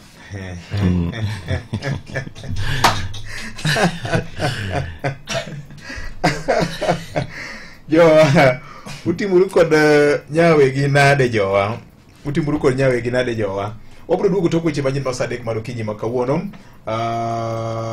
Aneno kanyo ka Dolphin Adhiambo wacho kanyo ni nyaka wadhir sirikal nyaka e wall ka watiyo gi jopuonj mekwa. We want nothing short of doke classrooms gi lecture halls. Mano kende winjo maber nyaka en just dala mar Bondo Siaya. Erokamano ahinya. Huntington Ware kani Maseno University wacho kanyo ni maka juma ber kabisa wan be wa support lecturers mekwa migi gima gidwaro mondo giduoge class nikech help manomi waseng'ondo wan nono konywa uru. Nini kagi wacho ni Karasani ntiere comrades. Mantima nindo mane hostel. Onge magicham. Okay. Maka juma the situation is so dire, wan gi chandok nde konyo uru kaka jo media to amplify our voices mondo mi jopuonj me kwa mi pesa kaka dwarore. Akwayo mondo jotelo mantiere radio wakero siasa mar Ambramoni e weche machocho weche somo. Atandi dak propose pesa kaka iketo weche somo. Mano entity kamati mar weche mag somo e bunge giwere kod Atandi mos kendo wan kaka jo alego wayie kod tije gidhi gipenjo bunge meg gima omiyo podi oko penj wach mar mugo mar jopuonj mag Mbalariany. John Ogea from Siaya County jo gima tini se ywe beti jatenda. Kara kamano jo wacho ni appropriations kata mana pogo pesa. Ingeni budget sako kaka en. Eni migao ka migao. Jeche ine committee mag bunge gi kaka timo proposals mag budget estimates mag. Yes. Migao ka migao biro pedo budget margi wacho ni wan ikomenda magana 225 mae omenda madwaro milion 700 bilion 1 koro kamati mar od bura mochung' ne budget ma tani tayo kod Atandi biro ng'iyo to wacho ni wan kaluwore kod budget ma wan godo higa ni okawane comment pesa nyalo romo wabiro miu makamaendi koro kata mar migao mar somo ni ma koro wasu kusu ginigi bende ne osepedhnegi ma gin bende kaka migao mar somo ne gichwalo margi ma omigi 701 billion cha. Koro gin bende ne nyoko bende gi factor in ni kaluwore kod CBA monodonjore kod sirikal ni pesa di ma koketnwa kaka wane wabro yudo fuongruok makata ko pod warito unwa bando to nitiere kaka mose miwa moko be dhi ng'anyo. Watchman gimani waduogo nyako ramogo jon tok sadik marukinyi wadongi dakika 2 kende kete mana kama en chenro mar Kogwen Ramogi Baraza wagomba ka kod jopuonjre 2 yauto nagi mabende jiwo kendo tuomo weche mag somo e kinde ma lecturers magi nie ng'anyo kete mana kama. Wach maber ne jodak ma Nyanza, Western, Rift Valley, Homa Bay kod kamora mora maintie. Jumia nitie machiegni kodi. Jumia main app mar online ni kod deals mabeyo mag simu, TVs e kinde mamoko. Download Jumia app, ndikri, yier gimidwaro kaito iyier kama ikelo nie gima inyiewo. Tim chudo banka osekelni mwandu ma inyiewo. Ikri na yudo mwandu e nengo mogonyore mar higa. Jumia Black Friday. Kata kinyiewo weg deals mabeyo, mwandu mabeyo madhi e nengo mogonyore, kata kidwa fwenyo yo mar nyiepo kar bedo. Jumia kende e app mami mwandu e nengo mogonyore. Kauthuolo ni mar Black Friday mondi yud deals mag higa mabiro timore kochakore tarik 31 dwe mar 10 higa niendi. Download Jumia app sani kikiwe thuolo ni bai. Browse mondi chak chopo lek mari kawuono. Jumia, for you the star. Jumia Black Friday. Download app kawuono. Shop with Jumia. Dani Mabati magi mabede motegno nego witado minyalo geno kuome wakelo ni mabati minyo kodwa nono monge chudo yuatole namba 0709118 Kidani Mabati pamoja tujenge Kenya. Radio Ramogi kwa Mombasa Kongo ya nyaka Kisumu City Kondele. Ramogi Radio chung mateka siro iga paro sekalo kawawinjo Ramogi kar chunja luo golo mayom donge wawinje Ramogi puonj makare donge wawinje Ramogi seche duto jothur wawinjo Ramogi Ramogi Radio kar chunja luo. Matuche kor gwenge gi Collins Okaka. Oyaore nyakoro magajuan kamora mara mintiere arwaki ni machiegni. Pinyo wacho mar county ma Siaya kokalo e migaono mar thieth koro biro chako chenro mar wik achiel mar chiwo chanjo kata yath mando miyo konye kedo kod tuo mar bilharzia kochakore juma manyien ma en kaluwore kod liponde ma osebedo kawuoke gwenge mopogore county no ma ni nitiere tuo no mar bilharzia ma osemuoch e gwenge ma kuno ma en kaluwore kod achiel kuom apisas ma bende en coordinator e kaunti no Masia Dr. Charles Oduor mabende wacho ni gibiro timo maendi e dhot ka dhot mondo mi okony e geng'o tuo mar bilharzia no mana kaka miwaler kod George Amolo. Coordinator mochung' ne tuoche mojwang' e kaunti ma Siaya Dr. Charles Oduor wacho ni gidwa chiwo yiend geng'o tuo mar bilharzia e kaunti ni mangima ka gibiro ng'iyo ahinya to gwenge mag West Yimbo ma ema landruok mar tuo no nie malo moloyo e kaunti ma Siaya kae. Wadwa chako chiwo yien ma wabo wuotho kwawuok e ot ka ot kwa chiwo yien. To koro gima wadwaro ni kwa chiwo yien gi mondo jopiny ong'e ni magi yien moki sirkal gin yien mabeyo kendo mabokonyo jopiny. To moloyo sani wadwa dhi area mane wasetimo gimoro maniluongo ni granular mapping wayudo areas ma nigi bilharzia mang'eny kod worms mang'eny. Koro sani wadwa dhi those areas. An example en kaka West Yimbo. West Yimbo prevalence mag worms en 68.4%. Koro kokituo ahinya to wabomi yadhe ni, kokipek be wabomi yadhe ni kod ng'ata man chakre higni 5 kadhi mbele. Dr. Oduor manowuoyo gi Radio Ramogi wacho ni oseyudore ni tuo no thoro landore okang' mamalo e kaunti ma Siaya kae nikech thoth mag aore to kod nam miyo koro kwayo jopiny mondo tem neno ni gichiwo thuolo mondo mi omigi yath ma wacho ni biro chiwo nono maonge chudo. Prevalence ni malo nikech iyudo gima luongo ni life cycle. Koro inyalo yudo ka tuoche gi dwaro kuma pi nitie. Koro ka ji odhi oko to ok gidhi cho. Koro oko gi donji pi. Koro ka ng'ato dhi bodonji pi no to tuoni kunyo tiende to donjo kuome. Jotelo meke owacho ni jopiny mondo jopiny ong'e ni yien michiwo gi ogol gi sirkal kendo gin yien michiwo nono. Ibo chiwo gi nono maonge ng'at moro machulo pesa to jopiny mondo yie mondo muony yien gi. Koro wabo chiwo yien ma thiedho bilharzia. Koro wakwa jopiny mondo omuony yadhni kaka wabo migi maonge chudo kendo wabo wuothi ot ka ot. Kama duong' to kwayo jopiny mondo bende otem neno ni gigeng'o yore ma tuo mar bilharzia no nyalo landorego ka ojiwo ber rito ler. Tuo mar bilharzia wayudo kwadhi kuma pi nitie kaka Lake Victoria. Nitie ogonglo makelo tuoni mantie Lake Victoria kod kuonde ma pi moko nitie. Koro wadwaro ni kidhi kuonde ma pi go nitie to idhi kirwako gimoro mondo tuoni kik kuny tiendi kodonjo kuomi to boketho liver mari kata spleen mari kod organs ni ma pogre be nitie. Onyalo gimowacho kisungu ni nyalo dispose to cancer of the cervix. Mar ariyo wadwaro ni ji obed gi cho mondo tuoni odog piny kabisa kendo wadwaro ni ka ji pod ok ochiemo ji olog ka ji pod ok ochiemo kata ka pod ok ochamo fruits. Ne Radio Ramogi e kaunti ma Siaya, an George Amolo. Imedo winjo weche matut e kor gwenge gi Collins Okaka. Manen Chief Justice karogai mar bad migawo mar doho e pacho kaendi David Maraga kaachiel kod Ruben Kigame jowacho ni sirikal masani mitayo kod jatend piny Kenya William Ruto chal ka gima koro bayo kaluwore kod midhiero mathoth ma oganda jo Kenya pod kaloe. Maraga kod Kigame wacho ni oganda jo Kenya nyaka koro tim ikruok makare mar neno ni kochopo yiero maduong' mabiro ma 2027 gibi kawo thuolono mar yiero jotelo manyalo kelo lokruok e pacho kaendi mondo mi okonygi e kedo kod midhierogo moting'o koda ka mano mar mibadhi e kind mamoko manyaka sani giwacho ni oganda jo Kenya ok nyal yudo fungruok kata matin kokale serikal masani. Inji yetu ni kama imetereza, imetoka kwa reli. Tunataka kuja tuirudishe kwa reli, tufuate katiba yetu na inji hii yetu itakuwa vyema. Nafikiri wakati Kenya umefika wa kujaribu mtu ambaye haoni, kwa sababu macho hii ndio inatusumbua. Hii tamaa yote mnaona Kenya ni macho. Mtu akiona shamba la mtu, mtu akiona bibi ya mtu, mtu akiona pesa za mtu.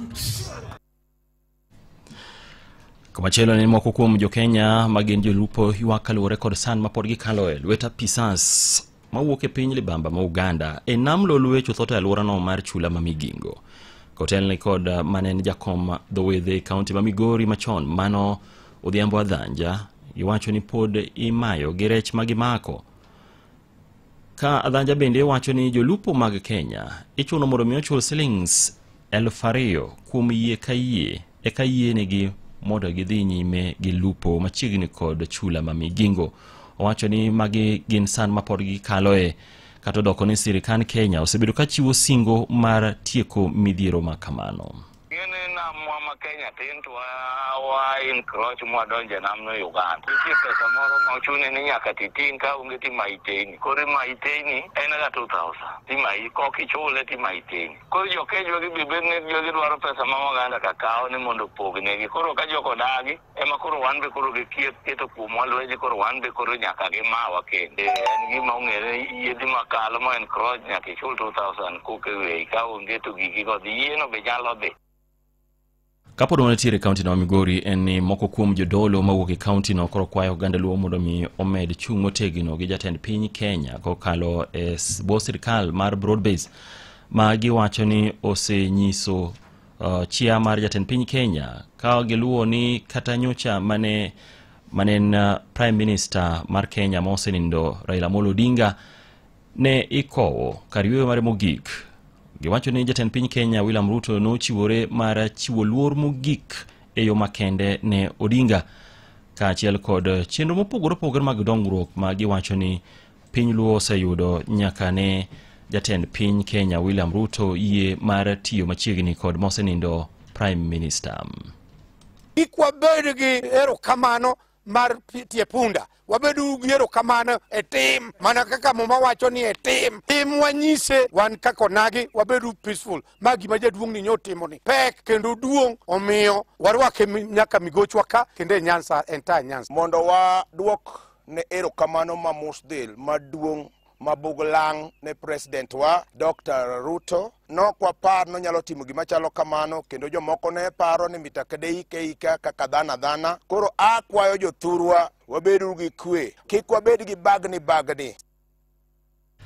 Komachielo en ni ogai mar jamin buche e pacho kaendi mano Renson Ingonga puoyo wakini mabende gin jomin buche ma okoni osetiyo tich mong'ith e chiwo ratiro ne oganda jo Kenya mani kod buche mopogore opogore mamoko kuom gi be thuolo masani pod giwinjo.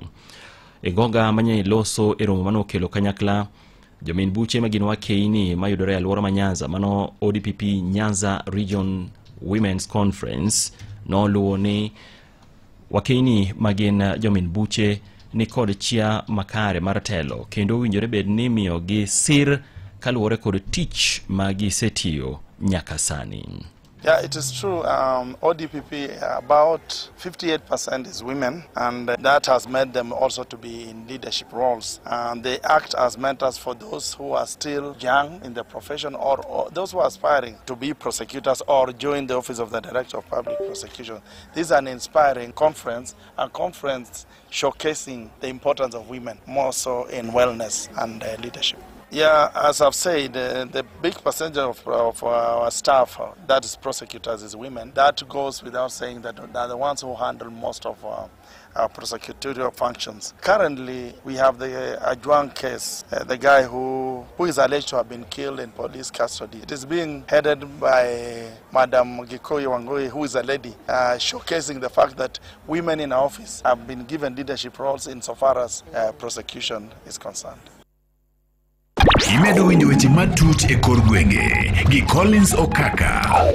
Komachielo en ni ji 72 ne omaki ka luwore kod kuo mag bunde ariyo mano karadak ma Maguguni sub county mano mayudore Thika kaluwore kod apisas mag obila en ni bunde ariyo go kido mar G3 nyocha ne olalo tieno ma tich adek kama bende nyo okwany ji 72 go nyo maki kaluwore kod monj manyocha ne omonj godo kar kano bunde go mano mayudore Maguguni sub county police station kaluwore kod apisas mag obila mag okwach kich en ji 72 go sani nitiere lwet obila kendo ibiro dadhogi mondo mi gichiwe ler mathoth kaluwore kod lal mag bunde ariyo go manyocha ne okwal. Ka watieko waringo nyaka piny libamba ma Tanzania kama nyaka sani pod jopiny Tanzania rito duoko mag yiero manyocha ne obagi e pinyno ka nyaka sani duoko manowuok e chula ma Zanzibar ma bende jatend pinyno manyontiere loch Dr. Hussein Ali Mwinyi ne olandi kaka jaloch e tielo mar ariyo bang' yudo ombulu maromo 74% kuom ombulu duto manyocha ne oluti e yiero ma kamano. Mane kaluwore kod jakom mar duol mochung' ne yiero ma Zanzibar kuno George Joseph Kazi ma okoni bende jo Zanzibar makwan gi romo 88% ma joluto ombulu nyowuok oko mar luto ombulu. Mwinyi nodonjo loch higa 2020 ka githul masani kendo koro yudo thuolo mar telo ne piny Zanzibar kuom higni 5 mabiro tok yudo loch ma kamano. Tume ya Uchaguzi ya Zanzibar imethibitisha matokeo yote ya wagombea na imeridhika nayo. Hivyo kwa kufuata masharti ya kifungu cha 96 kifungu cha 2 na cha 3 cha sheria ya uchaguzi ya Zanzibar ya mwaka 2018 na kwa kuzingatia mfumo wa uchaguzi unaotumika katika kumpata mshindi wa kiti cha rais wa Zanzibar, natamka na kumtangaza rasmi Mheshimiwa Dr. Hussein Ali Mwinyi kwamba amechaguliwa kihalali, amepata kura 448,892 sawa na 74.8 kuwa rais wa Zanzibar na mwenyekiti wa baraza. Gikanye kon magajwang meachopo e giko mar miweche manyene ono madimba pod antiere ka ndi nyakang chop saa 7 sangwene wange weche manyene machuok 5-6 bende mana kamano saa 7 wange kaka pile weche manyien e yono madimba. Magone matuche kor gwenge gi Collins Okaka.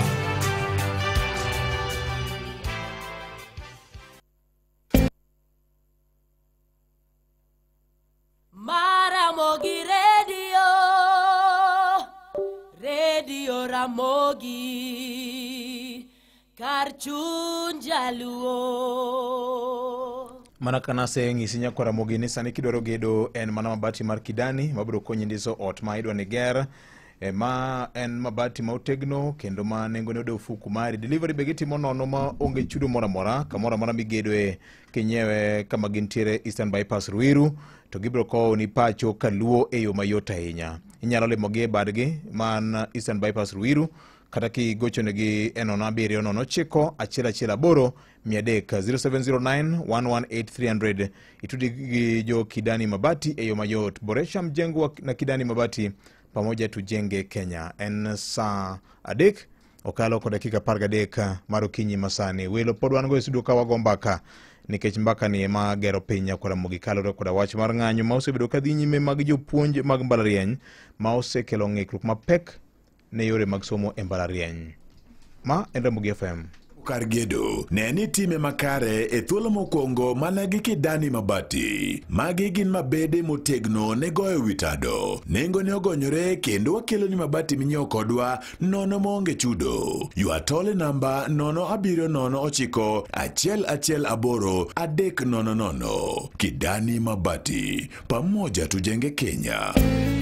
Kotenore kod nonro wacho ni ji duto te mose survive kata jogo mose kedo kod kansa ni mar thuno dwaro sir makende wanyalo luongo ni emotional kata psychological support kaka anyuola kaka family kaka jogo mose bedo kod jogo mantiere kod tuoni temuru matek mondo migi chir kik ketgi kod akweda mondo migi yud hera kachiel kod sir magidwaro oteni kelonwa kod Royal Media Services we care.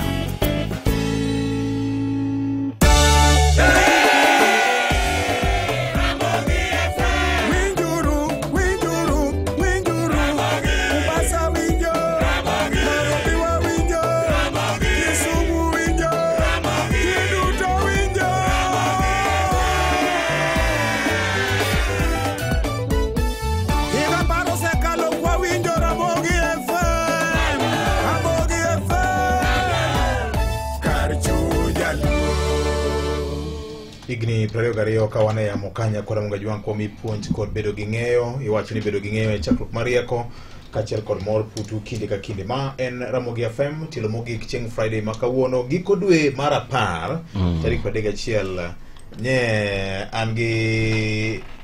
angi Jen Alpha moro nengiso ni Halloween tanakia joa ja Afrika inge mano walo neno ka obukore okaw simb adult moro oro na gik moko midwaro ka gi jowa ogana ni tijigi tek tijigi ahinya yalo win go ning'eyo kanyo wan sije gine wadhi ng'iyo kako buolo tie puothe ukinyi ki mondo dhi pe jamni dino ka uti e liel moro kanyo ajeni bas ipudhe idoko kode dal generation margi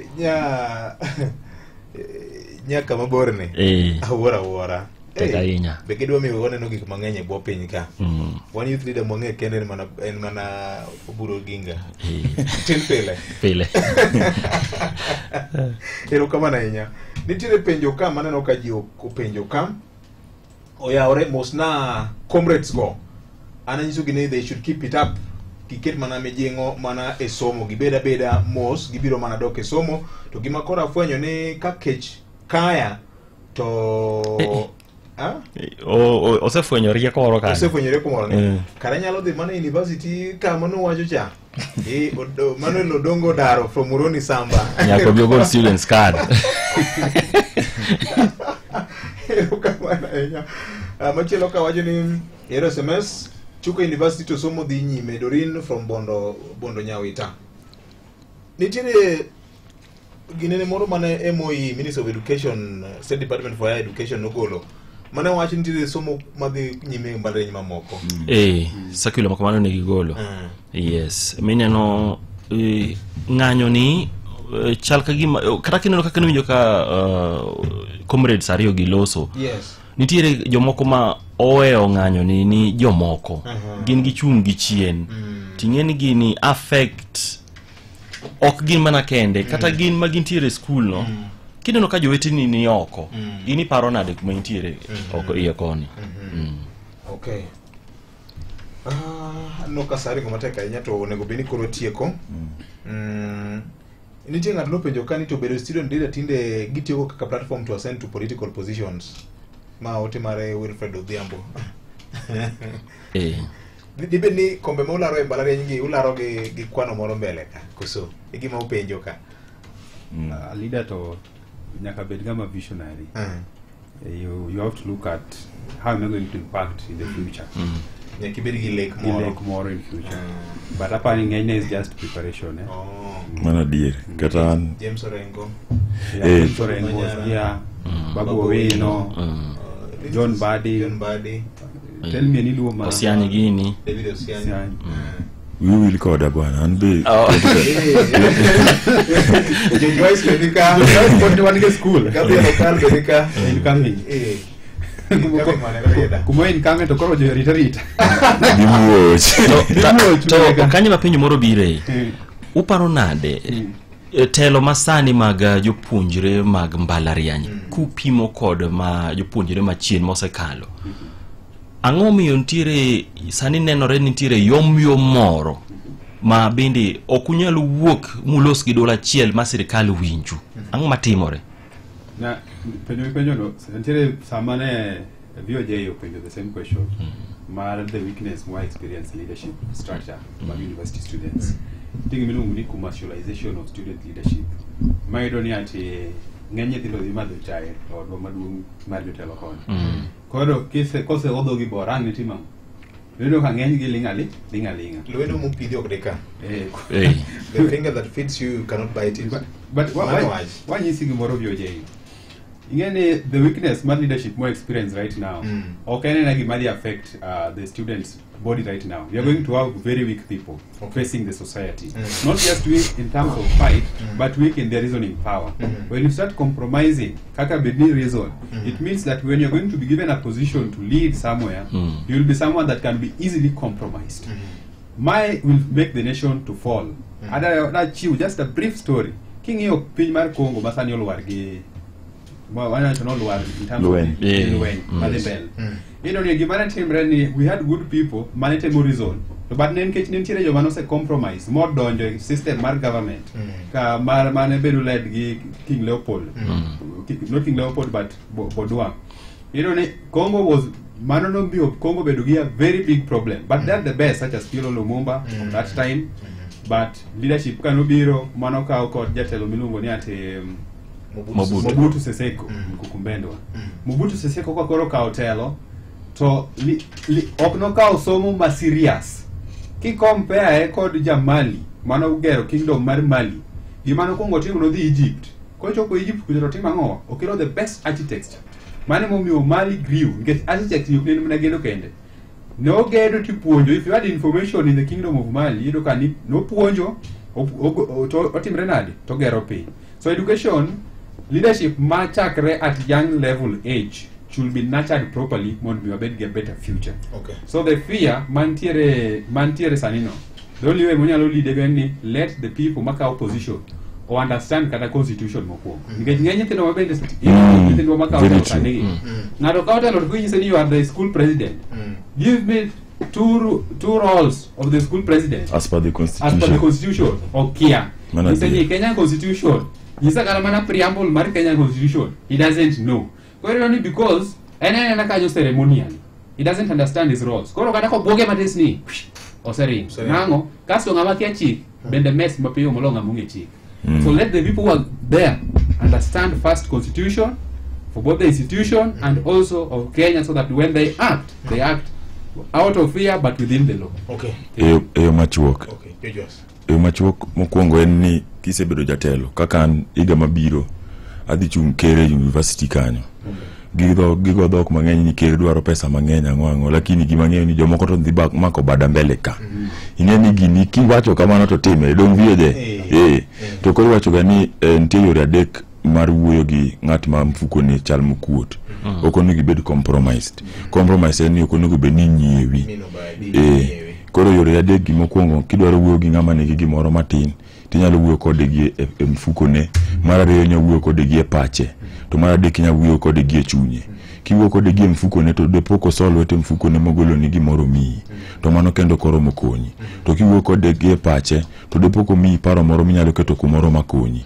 To paro no kende mondo mi sustain podi bodwaro ng'atno.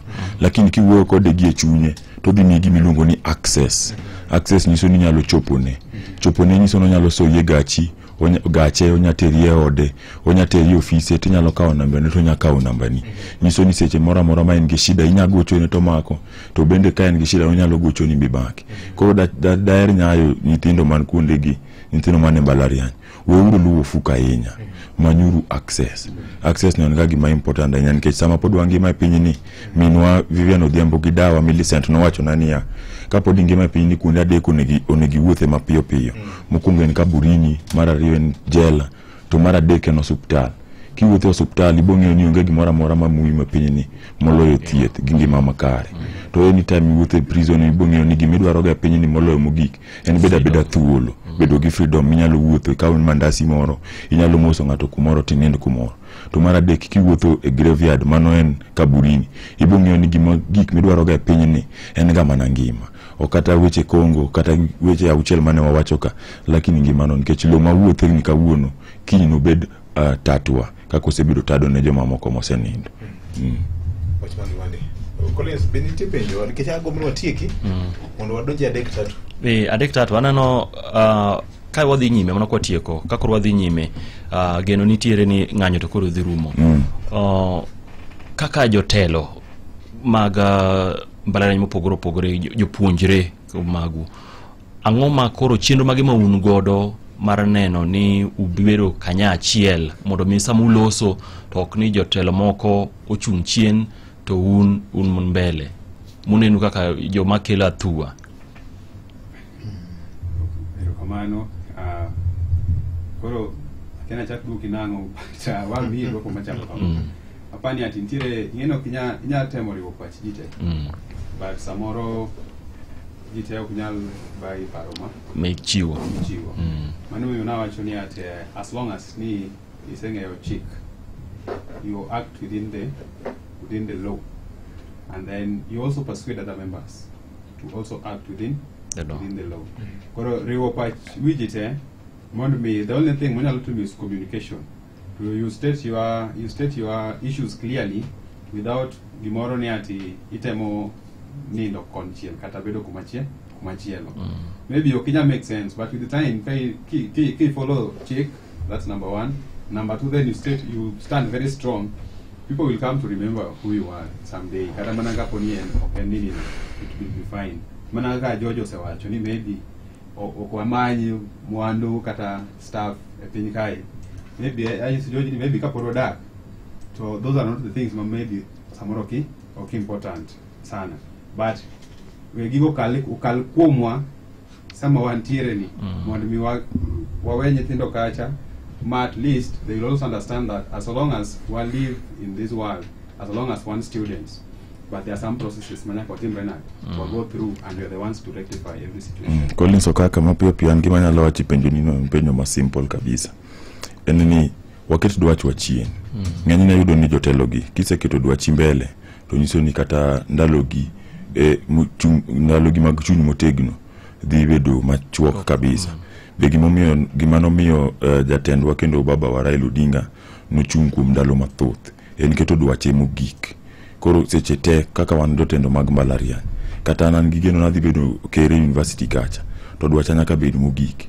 Ting tamora mora madwachi bedo mogik jogo nyalo mako badi. Ne waseno negi mako badi Babu Wino Westlands Murem gidogi mako badi Embakasi East. To kata koweyo jogo owuye wan kaka oganda Luo kaka owuyo kaini riwo ji anongi okadwaga ng'at magiro gi negative mentality. Negative mentality en gima manisha ni ok nyalre. Anaero ng'ama biro gi chuny mar ni nyalore. Gimora mora nyalore ga. Kata riwo ganda gote nyalore. To gi nyalore mana ka okuongo wabedo gi winjruok mara achiel nango dwachwa mondo bed mogik. The moment ma dwacho bedo mogik mano is a common goal. To common goal no nyiso ni wachung kumora achiel wate. Chung kumora achiel wate no kata systems mag sirkal gi obedi kata jo uwaso gi. De ginyalo chung kumora achiel gi sirkal chakre choncha. Sani ok de wan gi ng'anyo ni. To kata wan jopuonjre kendo jotend jopuonjre kwa nya chung kumora achiel to waket dwach wachien to waket gik ma nyalo tero wa mbele emobed first priority to onge gima nyalo tamore. Saurumo kolo nyalo romos Agwero kamano vyo jay ne thuolo masebet godo oketo gino ni wadhi dok e skul machiegni ka lecturers ka government dhi winjo ywak mar lecturers. Rang na mos mana ji matin pos nyaka chak gi janyuol wuon walo iso kan kumenti dala kocha kachiel kod min wa Jacinta kod vijende wabiro osebedo ka konya go siasa university to negi piny Ken Oluoch Ambrose kachiel kod Alex Omolo Milaki Sama Bondo Joy Ochare kod Eunice Ochare pani Giswale Juma mudo muka moso ana musu chini machielo. Kero kama na ya Jojo Ice. Nkati kwa diku ngatiko gi vas mar muma. James Gidelucha Jacobo. James Madonga Beach Martina Ngwen. Wacho ni ngata kose chuo matek. To ber mondo mi haki ne ma chudone. Ni mar samo ke mi chudone. To chunye wange boy ywak gi mere magi piwang. To sama ywang gi piwang magi piwang ka piwang osetieko rumo obo chako ywak gi chunye. To sasa mo chako ywak gi chunye mano nyiso ni gima iluwo bang ywak no mar chunye no en kuom. Koro wawe miyo jotelo matelo no university gi ywak gi chunye gi nyalo bedo kuom ne kata institutions e makata kanyi se graduate to yore gi pod ok dhi makare. Alafu to kendo ka urumos kata kapoda adonje urumos kanyo mokongo daire nyiso jiteni sasa ya muchu kune mwa untiere piny mwadake sani en more spiritual than physical. Ka uru dakika reyo moko go ne Nyasaye erokamano. Ok ni sasa migo chongi to ini kwai onge gimone gi kwai piny ka sani. Gimora mora mwadware piny ka ni mane piny ka. Peste mane piny ka onge chieng' ma pesa no saidho ndege ni dhie polo. Peste ni mane piny ka. Koro gimora mora mwadwaro en onego wagoga mana erokamano piny ka kose na divio je. Erokamano ne Vivian Odhiambo mano minwa kuom rita makare. Del no chwada kanyo kapoda I grew up nikech odak koda kondele madowe chwada sani dak da chalna. Alafu to kendo gidawa Millicent Atino kachi. Mabende usebedo koda kanyo kata ni tim kamacha. To ka urumos ne jombalariany ma Kenya takacha Joluo Association chunguru motegno to chung koda kaka se chung kodu ndalo biro kae to Kisumu Central kacha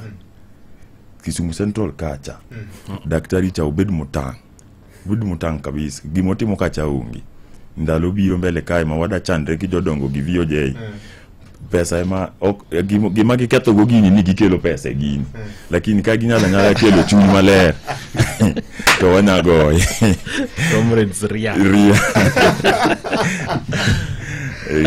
gina umia mondi benda moso kuma entiere Christabel and the rest of the team worked go erokamano inya to ibe kidwaro ot nyocha ayudo jomoko mako bada kae watemo uso udi ka in gi giri moro matin bi nyiewe ot ayude kata nya 50 moro aso e mfuko oitio marketing bende real estate kacha mano side hustle don kori ngene nyaka watem kech wang'iyo mbele kucho mana kaka Collins okaka be go tich matek kanyo omanyo tonglo osenado attack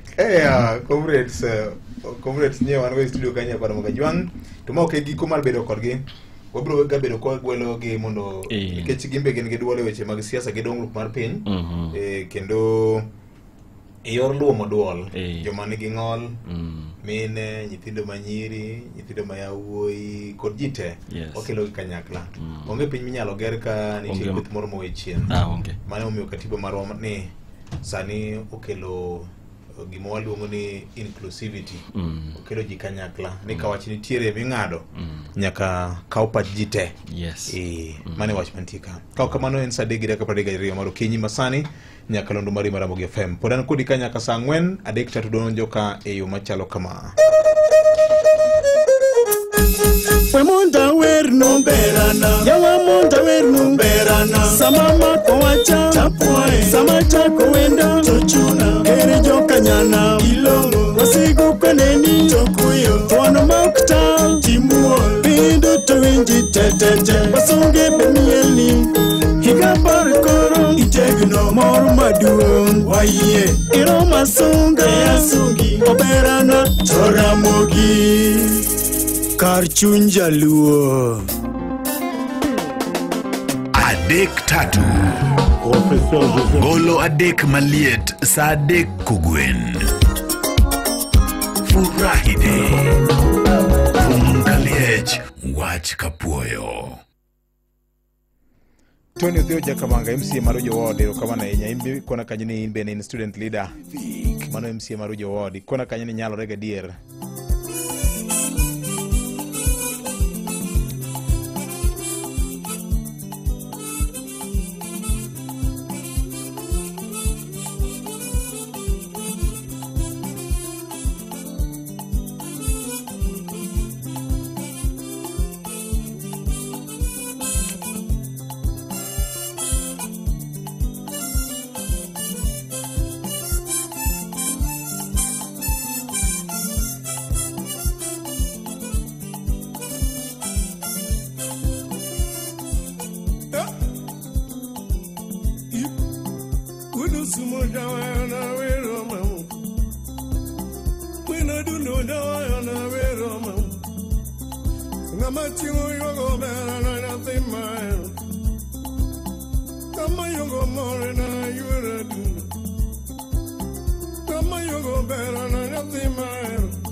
Sia dala nyete josia bel.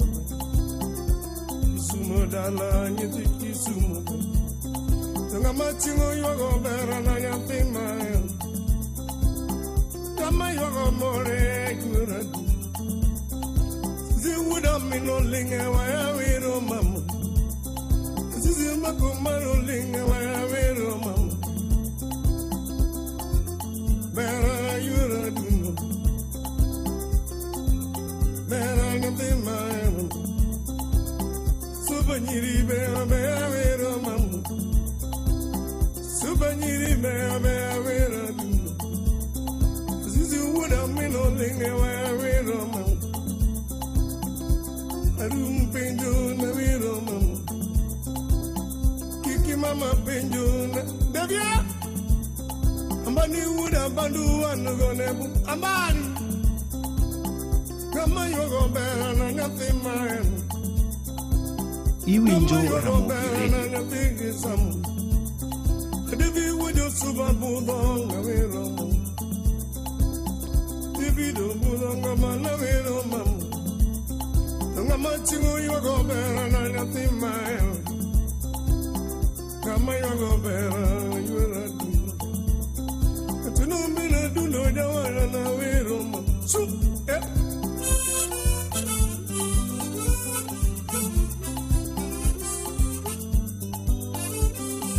Iwinjo Ramogi Radio.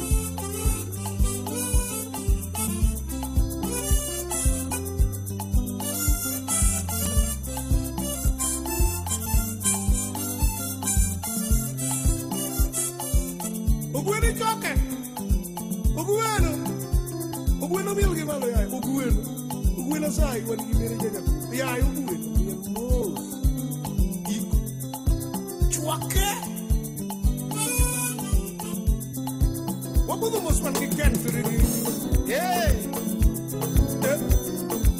Nikachoka ya mapenzi ya shilingi.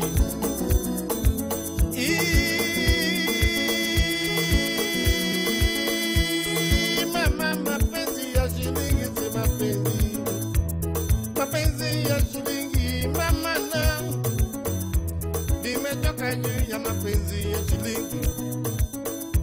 Nimechoka juu ya mapenzi ya shilingi mama. Wanipenda juu ya nini mama? Wanipenda juu ya nini mama? Nikiwa na pesa wanipenda mama. Nikiwa na pesa wanipenda toto. Nikikosa pesa weni mteja. Nikikosa pesa weni mteja. Mapenzi siku hizi ni shilingi. Mapenzi siku hizi ni shilingi na shanga. Mapenzi siku hizi ni shilingi na shanga. Ezi za kale mapenzi yao ni Adamu. Ezi za kale mapenzi yao ni Adamu. Siku hizi kumeharibika mama. Siku hizi kumeharibika mama. Ukiwa na pesa watakupenda vijana. Ukiwa na pesa watakupenda vijana. Wanakupenda juu ya shilingi yeah. Wanakupenda juu ya shilingi yeah. Ukikosa pesa ye ni mteja. Ukikosa pesa ye ni mteja. Kijana bila pesa si kijana mama eh. Kijana bila pesa si kijana baba eh. Murembo mzuri ni shilingi eh. Murembo mzuri ni shilingi eh. Kijana bila pesa si kijana baba eh. Kijana bila pesa si kijana baba eh. Era mara no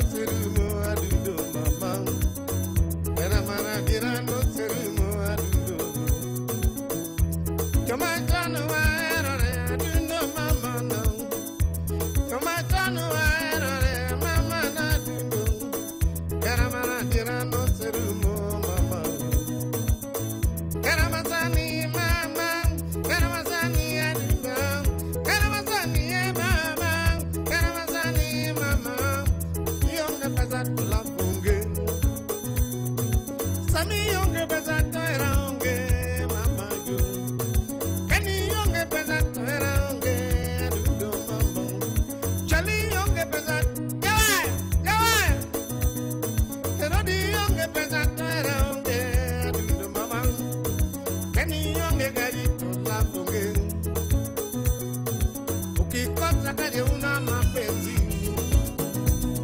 Mapenzi siku hizi ni shilingi.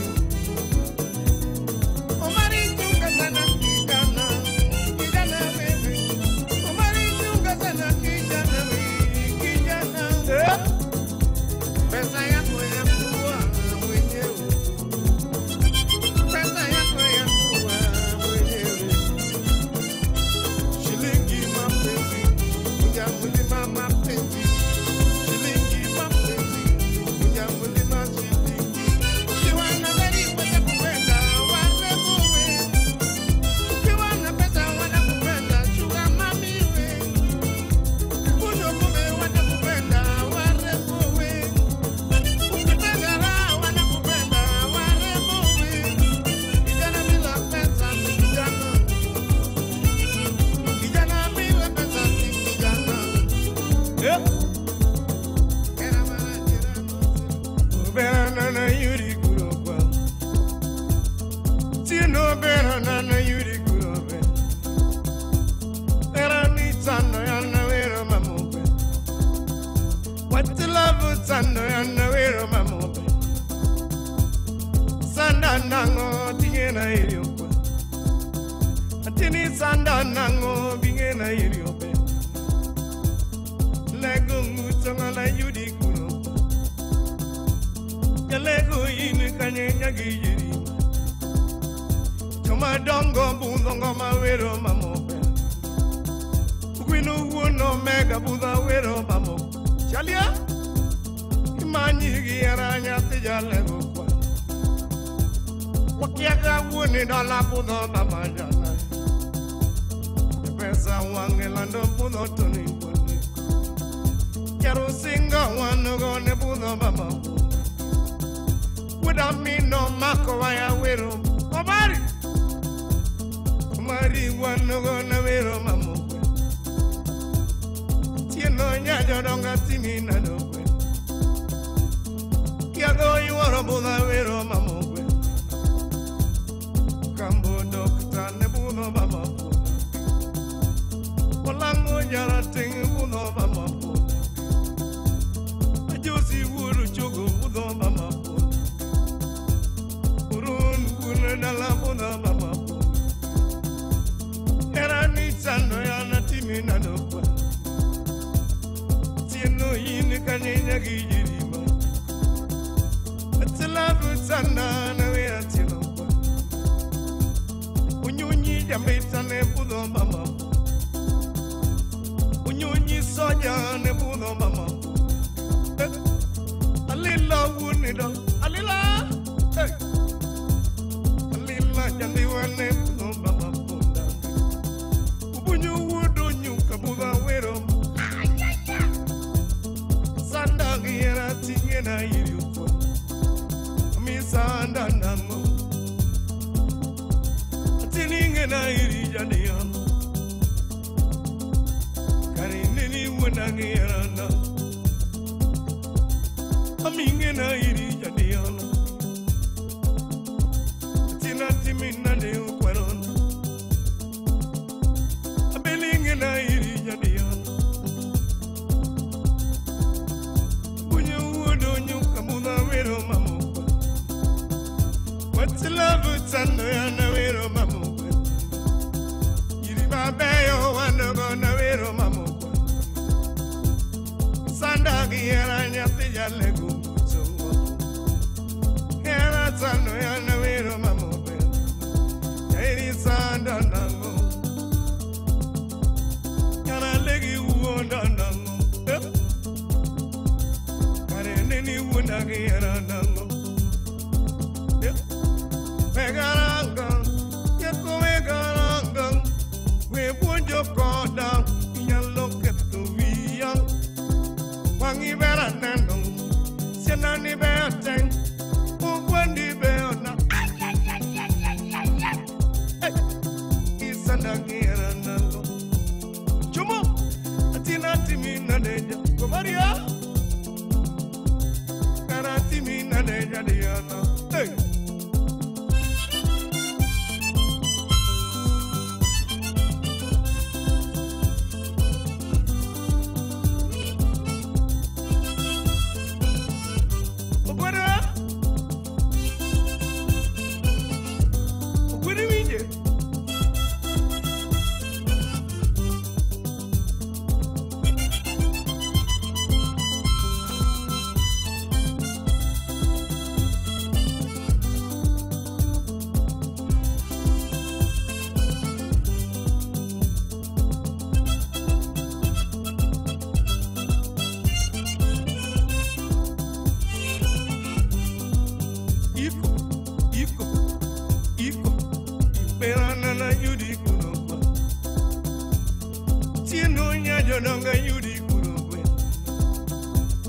mabeyo budongo mawiro mamugwe Kasemenya kudongo budawiro mamugwe Nyakagano yuara budawiro mamugwe Kara Kagano wanugona wiro mamugwe Majangu ni dola budo mamugwe DJ Vic Samu masoja ne budo mamugwe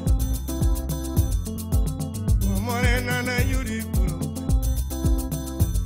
Herani tano ya tino wadoko Iwandagi yana tinge na iridi Tini sanda nango manyara legu muzongo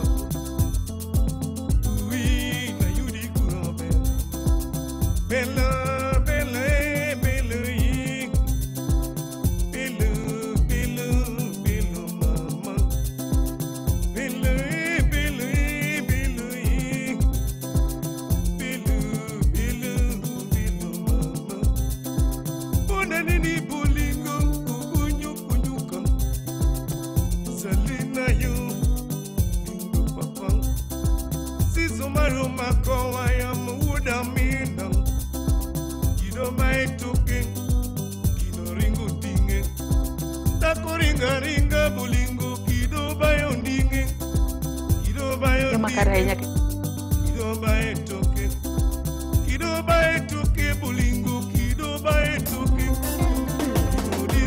Adek tatu Golo adek maliet sa adek kugwen Furahide Pungaliech wach kapuoyo Ne lendo makuyo, lendo magohala, kachiel kod lendo moyedhi, ka intie boma ma Oyugis, chop Telakok Merchants Limited mantiere wang'apaya maduong' mar Oyugis, Kisumu, momanyore gi Oyugis Market. Ka intiere Homa Bay, chop Legacy Plaza, ground floor machiegni gi Salama Road. To ka intiere gwenge mag Awendo, chop Ramogi Hair Salon mantiere wang'apaya ma Posta. Kata ywa tole namba mar 070-1-2-2-9-7. Kata 0-2-2-9-4-8.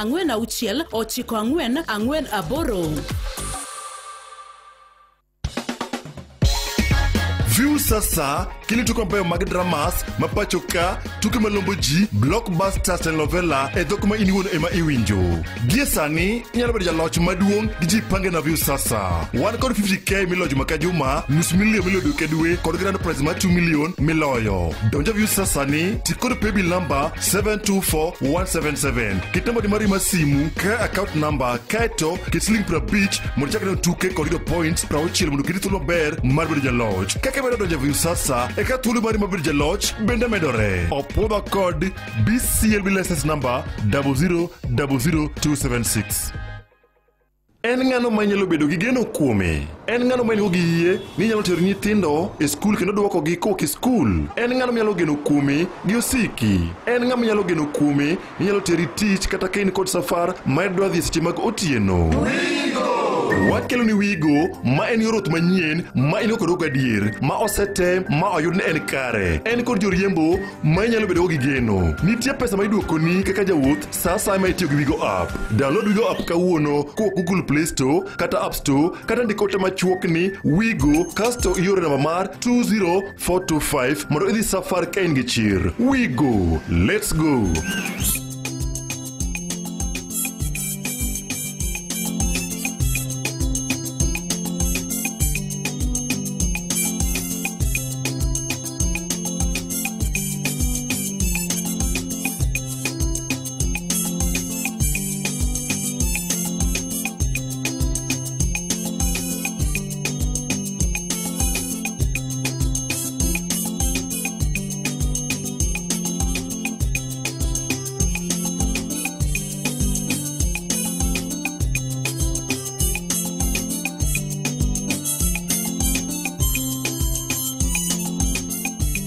An mana gi milome mamoko ma odonjo na ka nyakwara Mugajwang mapiyo piyo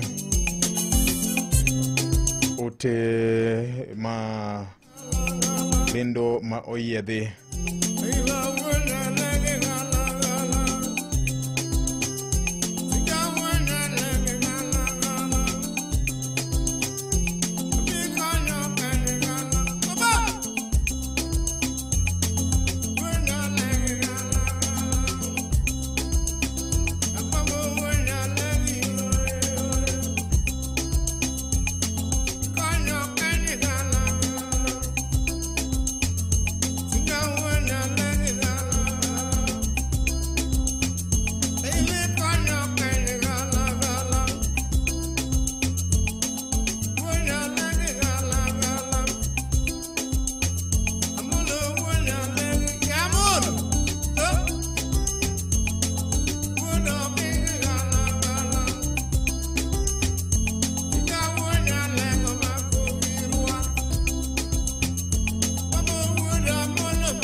Bidome mango ka okinyi makawuono en limbe ma itimo kod jalup jatend piny Profesa Kithure Kindiki ma bende kawuono molo e kaunti ma Homa Bay odhi e gwenge ma Kasipul ko kalo kuom chenro mar empowerment ma Kindiki ko kalo kuom chenro ma sirikal osebedo katimo. Gibiro bedo kono kama bende gini gibiro bedo kod kweth ma opogore obiro bedo ka oyuore nyasi mar siro wakeini mag Aswekra mawuok e kar chung' od bura ma Kasipul.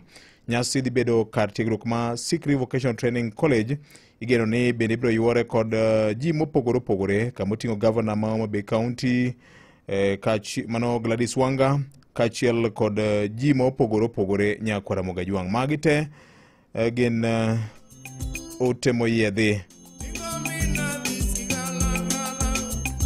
Jalup jatend piny Profesa Kithure Kindiki geno mar ni obro yuoro e nyasi masiro wakeini mag Aswekra moke kar chung' od bura ma Kasipul. Nyasi obagi Sikri Vocational Training College. Nyasi makamano bende biro yuore kod Governor ma Homa Bay County Excellency Gladys Wanga kod welo mamoko bende mar jiwo kendo jolo joma mine mag Aswekra. Iluongo ni program mar empowerment ne mine mag Aswekra.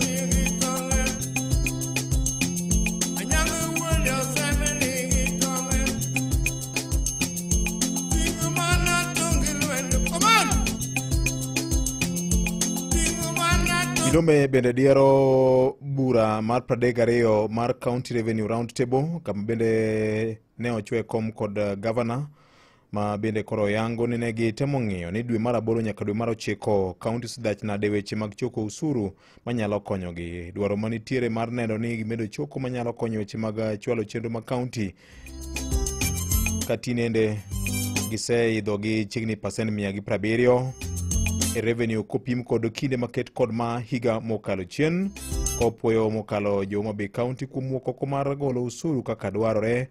Kama endi giwacho ni biro konyogi tayo chenro mopogore mag chopo services ne jopiny. Wach mar Medical Equipment and Funeral Parlor mar Homa Bay County Teaching and Referral Hospital. Chenro ma iluongo ni laparoscopic and echocardiographic machines manyogur e od thieth mar Homa Bay County Teaching and Referral Hospital. Mabende en okang' maduong' ahinya mar temo jiwo weche mag thieth ne oganda. Weche mag bero, tuoche mag adundo miluongo ni cardiac care. Laparoscopic machine biro konyo e weche mag bero mamoko e kinde weche mamoko. Sector groups meeting e dala mar Oyugis, jakom kendo governor e otema oyiedhini kata lendo moyiedhini eni biro bedo kod kweth mag ji mopogore kaka yo makende bende mar chung' eng'e jachung' mar ODM e yiero mabiro kendo party bende wuok oko mar dhi nyime mar neno ni gitiyo kod teku margi mar neno ni yiero ma Magarini, yiero ma Ugunja kod ma Kasipul itime campaign mar neno ni giyudhogi.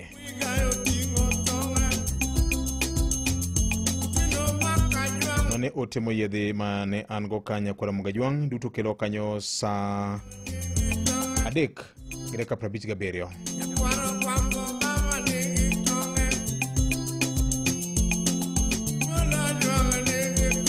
Josia nyoche zarwako Profesa Kithure Kindiki kawuono en dala mar Homa Bay kanyo. Sikri kanye ma Profesa Kithure Kindiki nitiere odiochieng' ma kawuono.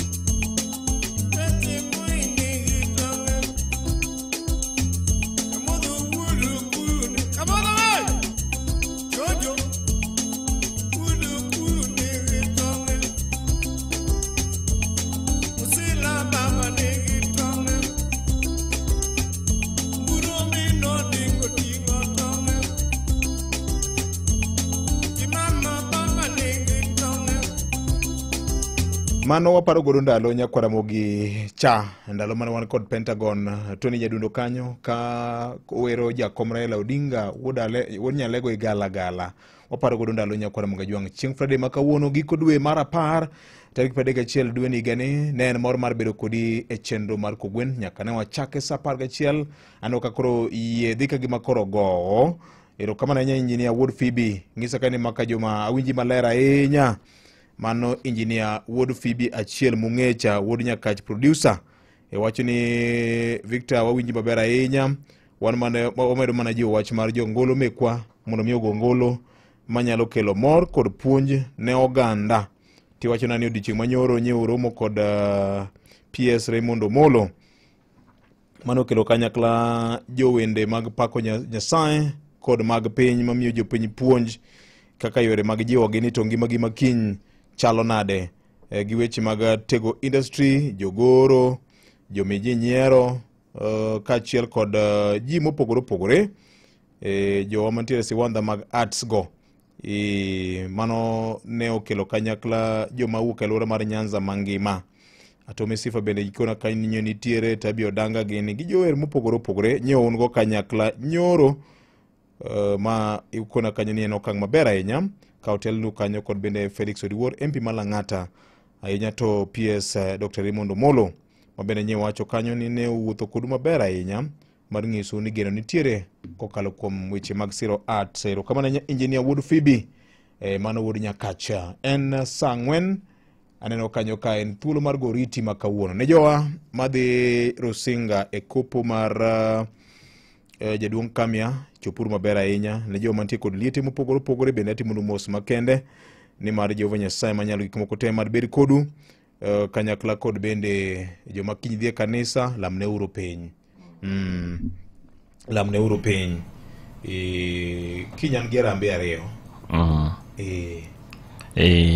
kwa kar kopo kanyo kawuono tarik 31 familia mar joka Narkiso Pio mano Masisi Gweng' ma Narkiso Pio ne japuonjna puonja CRE e klas 6 Masisi primary koro Masisi ni nitie mfangano mi sibna ngoro kuchuturu kondo na Narkiso tuko okay jachama mar ODM koro mama Jael Pio nyocha ne owewa okay kopo maren kawuono almost familia duto japuonja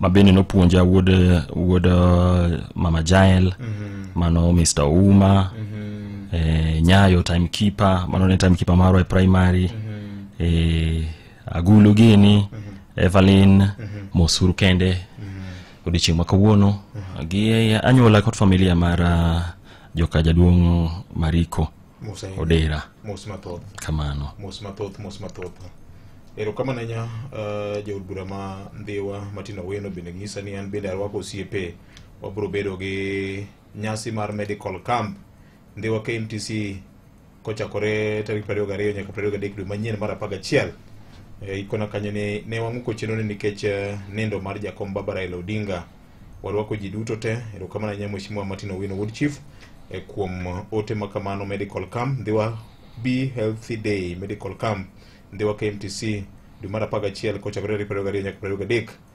tuoche ma opogore opogore kod ji oganda ni ngimani mwanduni ero kama nanya Mheshimiwa kuom wach makamano en saa 4 okalo gi dakika 2 mar okinyi wayudo weche manyien oriti makawuono kwe ma Jehova Nyasaye mar bed kodi ne alano biero ang'eni kinyi Sunday in Sinapanga Sinapanga kanyo wagero kanisa Sunday no be an garus moro Nairobi ka ruore to koro ido weekend ni mani kore yamo Sunday no bende ema St. Mark's ACK Migosi bende ogwela e nyasi moro kanyo Sunday no bende ema bende wan gi arus mar osiepe wa moko Nairobi SDA Church Nairobi South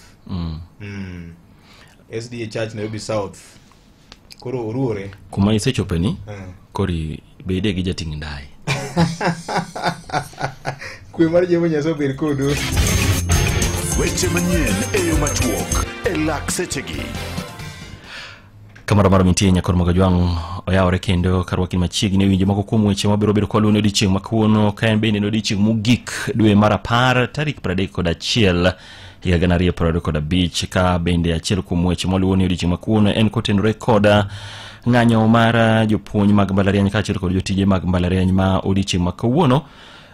Riwruogno mar UASU igeno ni dhi chiwo twak margi mabende kang' ochopo kar saa 6 kama indi gibiro twak kod ute fwambo mondo mi gichiwe ler ni to twak mano winjore bende gibed godo kata lalruok mano winjore gibed godo kod duol margi ochopo kama chalo nade ewi dwachgi mar chungo ng'anyo ma gisebede kuom ndalo 45 odhi nyime kose gichung ng'anyo ma kamano. Wabiro bedo koluwo ni mano kendo nyawadwa mabende luwo weche mag somo Judith Omondi biro miyo ler mathoth bang'e. Kopogore kod mano kwaringo kaluwo e kaunti ma Homa Bay kar chungo duono ma Kasipul odiechieng' makawuono jalup jatend piny Kenya Ngire Kithure Kindiki nitiere e gwenge makuno e chenro mopogore mag sirikal mag empowerment kama bende obiro mole odiechieng' makawuono ka en mae wach mibiro bet kiluonwa kod Ali Abich. County ma Siaya bende George Amolo luonwa ng'anyo mag nurses mabende pod dhi nyime kuom dwe achiel mosekalo. En ng'anyo ma pod kelo chochni kaachiel kod dangni ne jotuo mabende ok nyal yudo thieth yo makare kaluwore kod ng'anyo ma kamano. Amolo biro bedo kaluonwa wach ma kamano. County ma Kisumu jagoro maduong' mar riwruog jotije mano KOTU riwruogno makedo ne ratiro mag jotich KOTU mano brother Francis Atwoli nitiere Tom Mboya Labour College mabendo biro twake weche mopogore motenore kod mago mag jotije ma pacho kaendi e kind mamoko.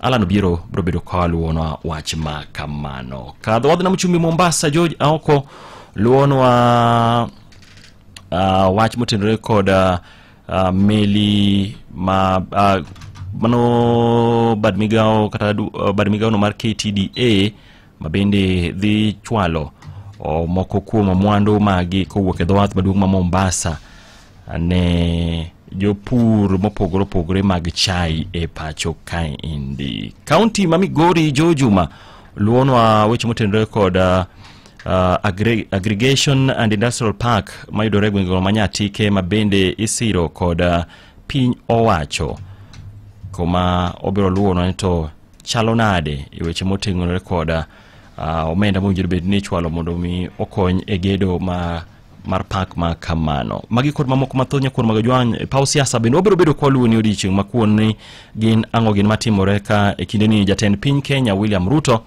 odiechieng' makawuono nitiere e kaunti no ma Busia. Obiro wacho ang'o otenore kod telo mamalo kod weche mopogore mag siasa. Obiro bedo koluwo ni magi duto. Bed mana kete nyakalondo mari miero mara mogi sa 5 sa 6 weche manyine machuok abiriyo wang'e waikon mathoth e yono madimba. Mago ne weche manyien e yo machuok e Radio Ramogi.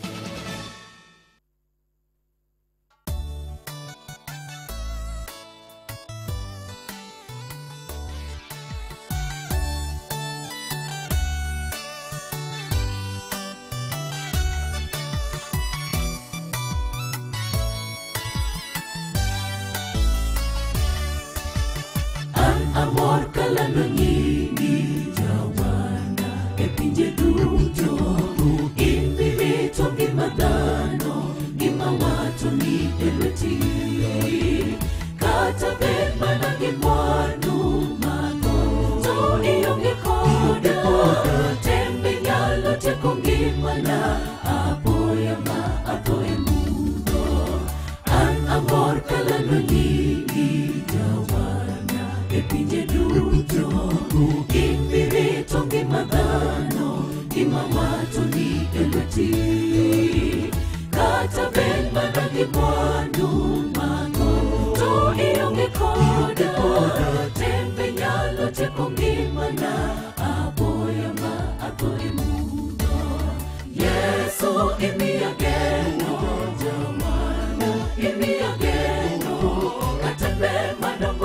chunya e pina imiya teko osepa marita kendo taya gine anatino e chunya taya anatini gimoro irito ngimana Yesu imiya geno jamano imiya geno katembe madongo mogo chunya e pina imiya teko osepa marita kendo taya gine anatino e chunya taya anatini gimoro irito ngimana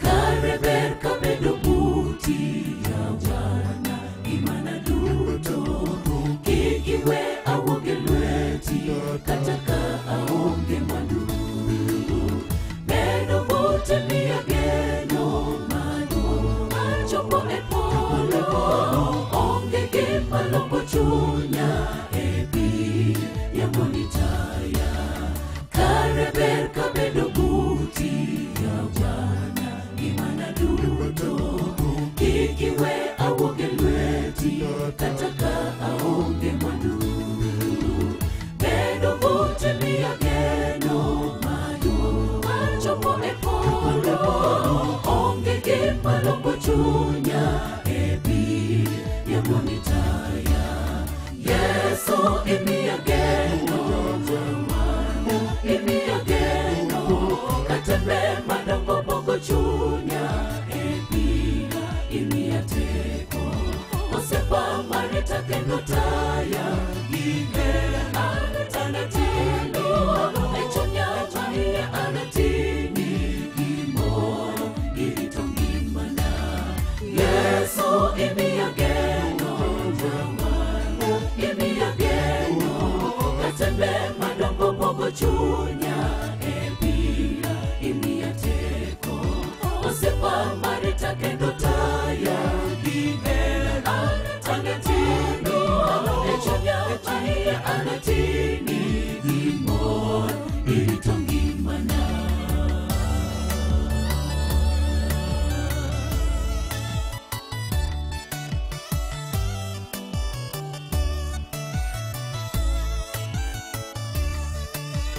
Inkiol kendo igombo yudo iri Yesu en owuon kendo chunye mor gi jogo duto madware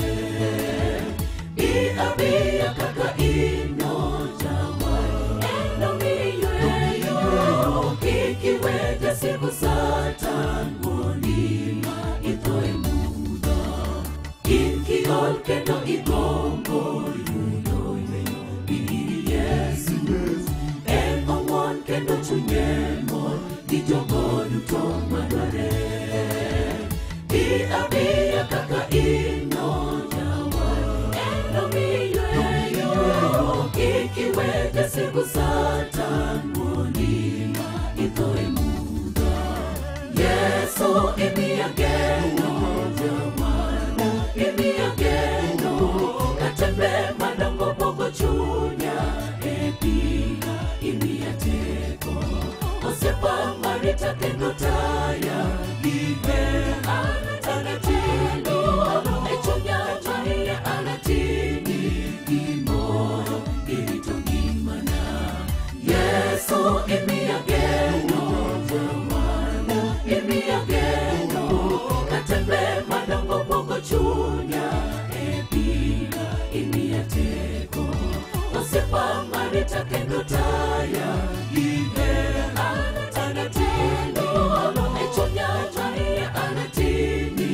gimoro irito ngimana Yesu imiya geno jamano imiya geno katembe madongo mogo chunya e pina imiya teko Osepa marita kendo taya Gine anatini Echonya chahiye anatini Gimo irito ngimana Yesu imiageno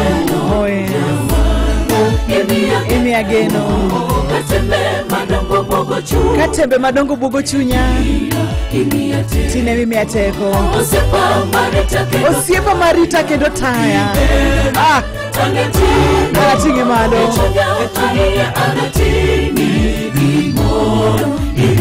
Good morning, oyaure kamora mora maintiero diecheng majaber mar Tich Abich Tarika en Piradega Chiel de Marapar Hikelu Fario kod Prario Gabich Ma en Radio Ramogi en radio motele Piny luo mami puonj makare madongo ganda Weche manyien gi thumbe gi mor kar chunyi Kae kar duoko ni kuom higni Pierario gario mosekalo Nairobi waidore ondamo 107.1 FM Kisumu 107.6 Nakuru 95.4 Siaya 98.4 Ka Mombasa waidore ondamo 99.2 Kakingega kaka watime Tich Abich ka Tich Abich waloko juma kata watiko juma ka wadonje weekend eyo makare eyo masupa to mana kod gospel hour emomiyo kamora mora ma intiere yena mondo miarwaki ni karibu sana e gospel hour mabende motieko godo dwe mara par 2025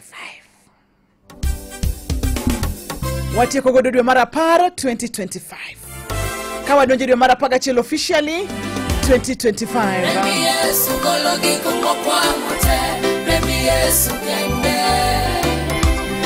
Yesu kologi kumokwa mote Yesu kende Yesu timogi kumotamo ya Yesu nyalo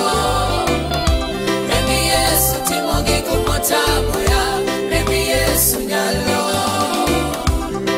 Oremo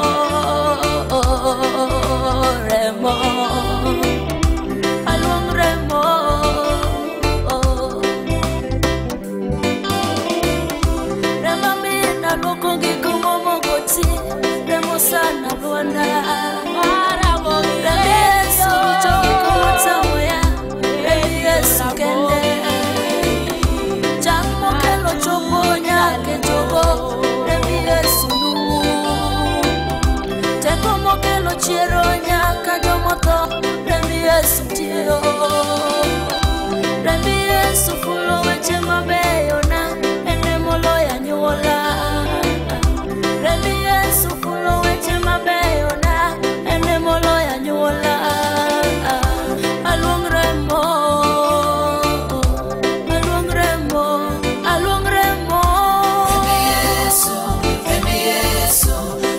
Yesu tobe Yesu Mane Yesu chweronwa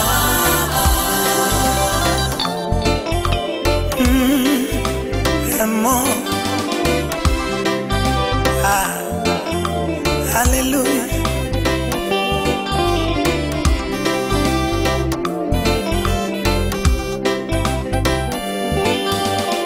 Ejoromo alungremo anyalo timone seche malungo Ejoromo alungremo anyalo timone seche malungo Ejoromo alungremo anyalo winjoya seche malungo Ejoromo atimbada lwenya lungremo anyalo resoya Ejoromo atimbada mondo alungremo anyalo kedona Yesu donge ni birona seche malungoi baba ni resoya Adwele donge ni winjoya seche malungoi baba ni timona Yeno donge ni duokona seche malungoi baba ni timona Esa donge ni pedona baba na luongoi baba ni birona Esa donge ni pedona baba na luongoi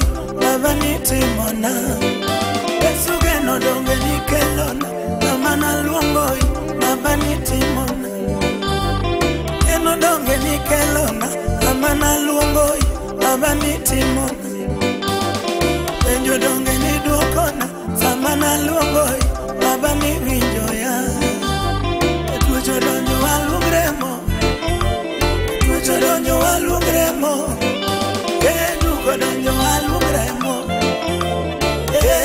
walugremo Ondiro donjo walugremo Uono walugremo Kecho donjo walugremo Idiero donjo walugremo Esano donjo walugremo Tembo donjo walugremo Ama temo biro walugremo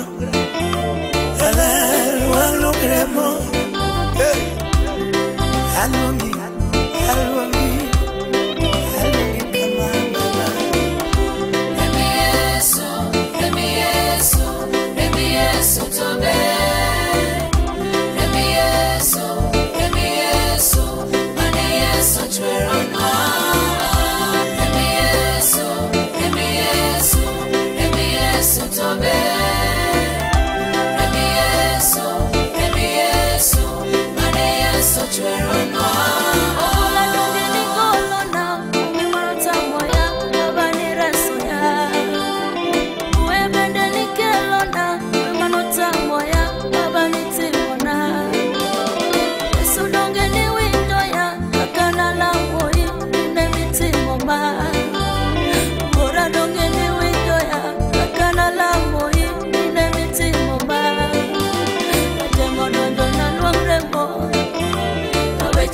na luongremo Kicho lungo na luongremo Kaweche tek na luongremo Kaya muger na luongremo Kamudho lil na luongremo Kicho donjo na luongremo Na luongremo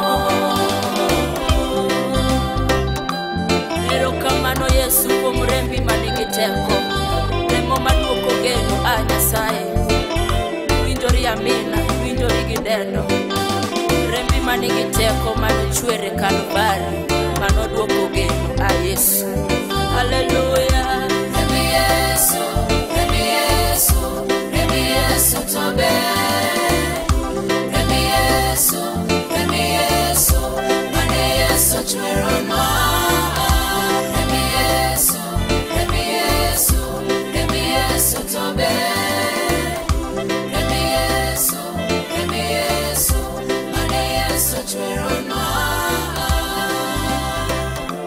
wadonje weekenda kod gospel hour nyakwara mugeji wang gospel hour biro ni achiel kachiel kakale nyakalondo mari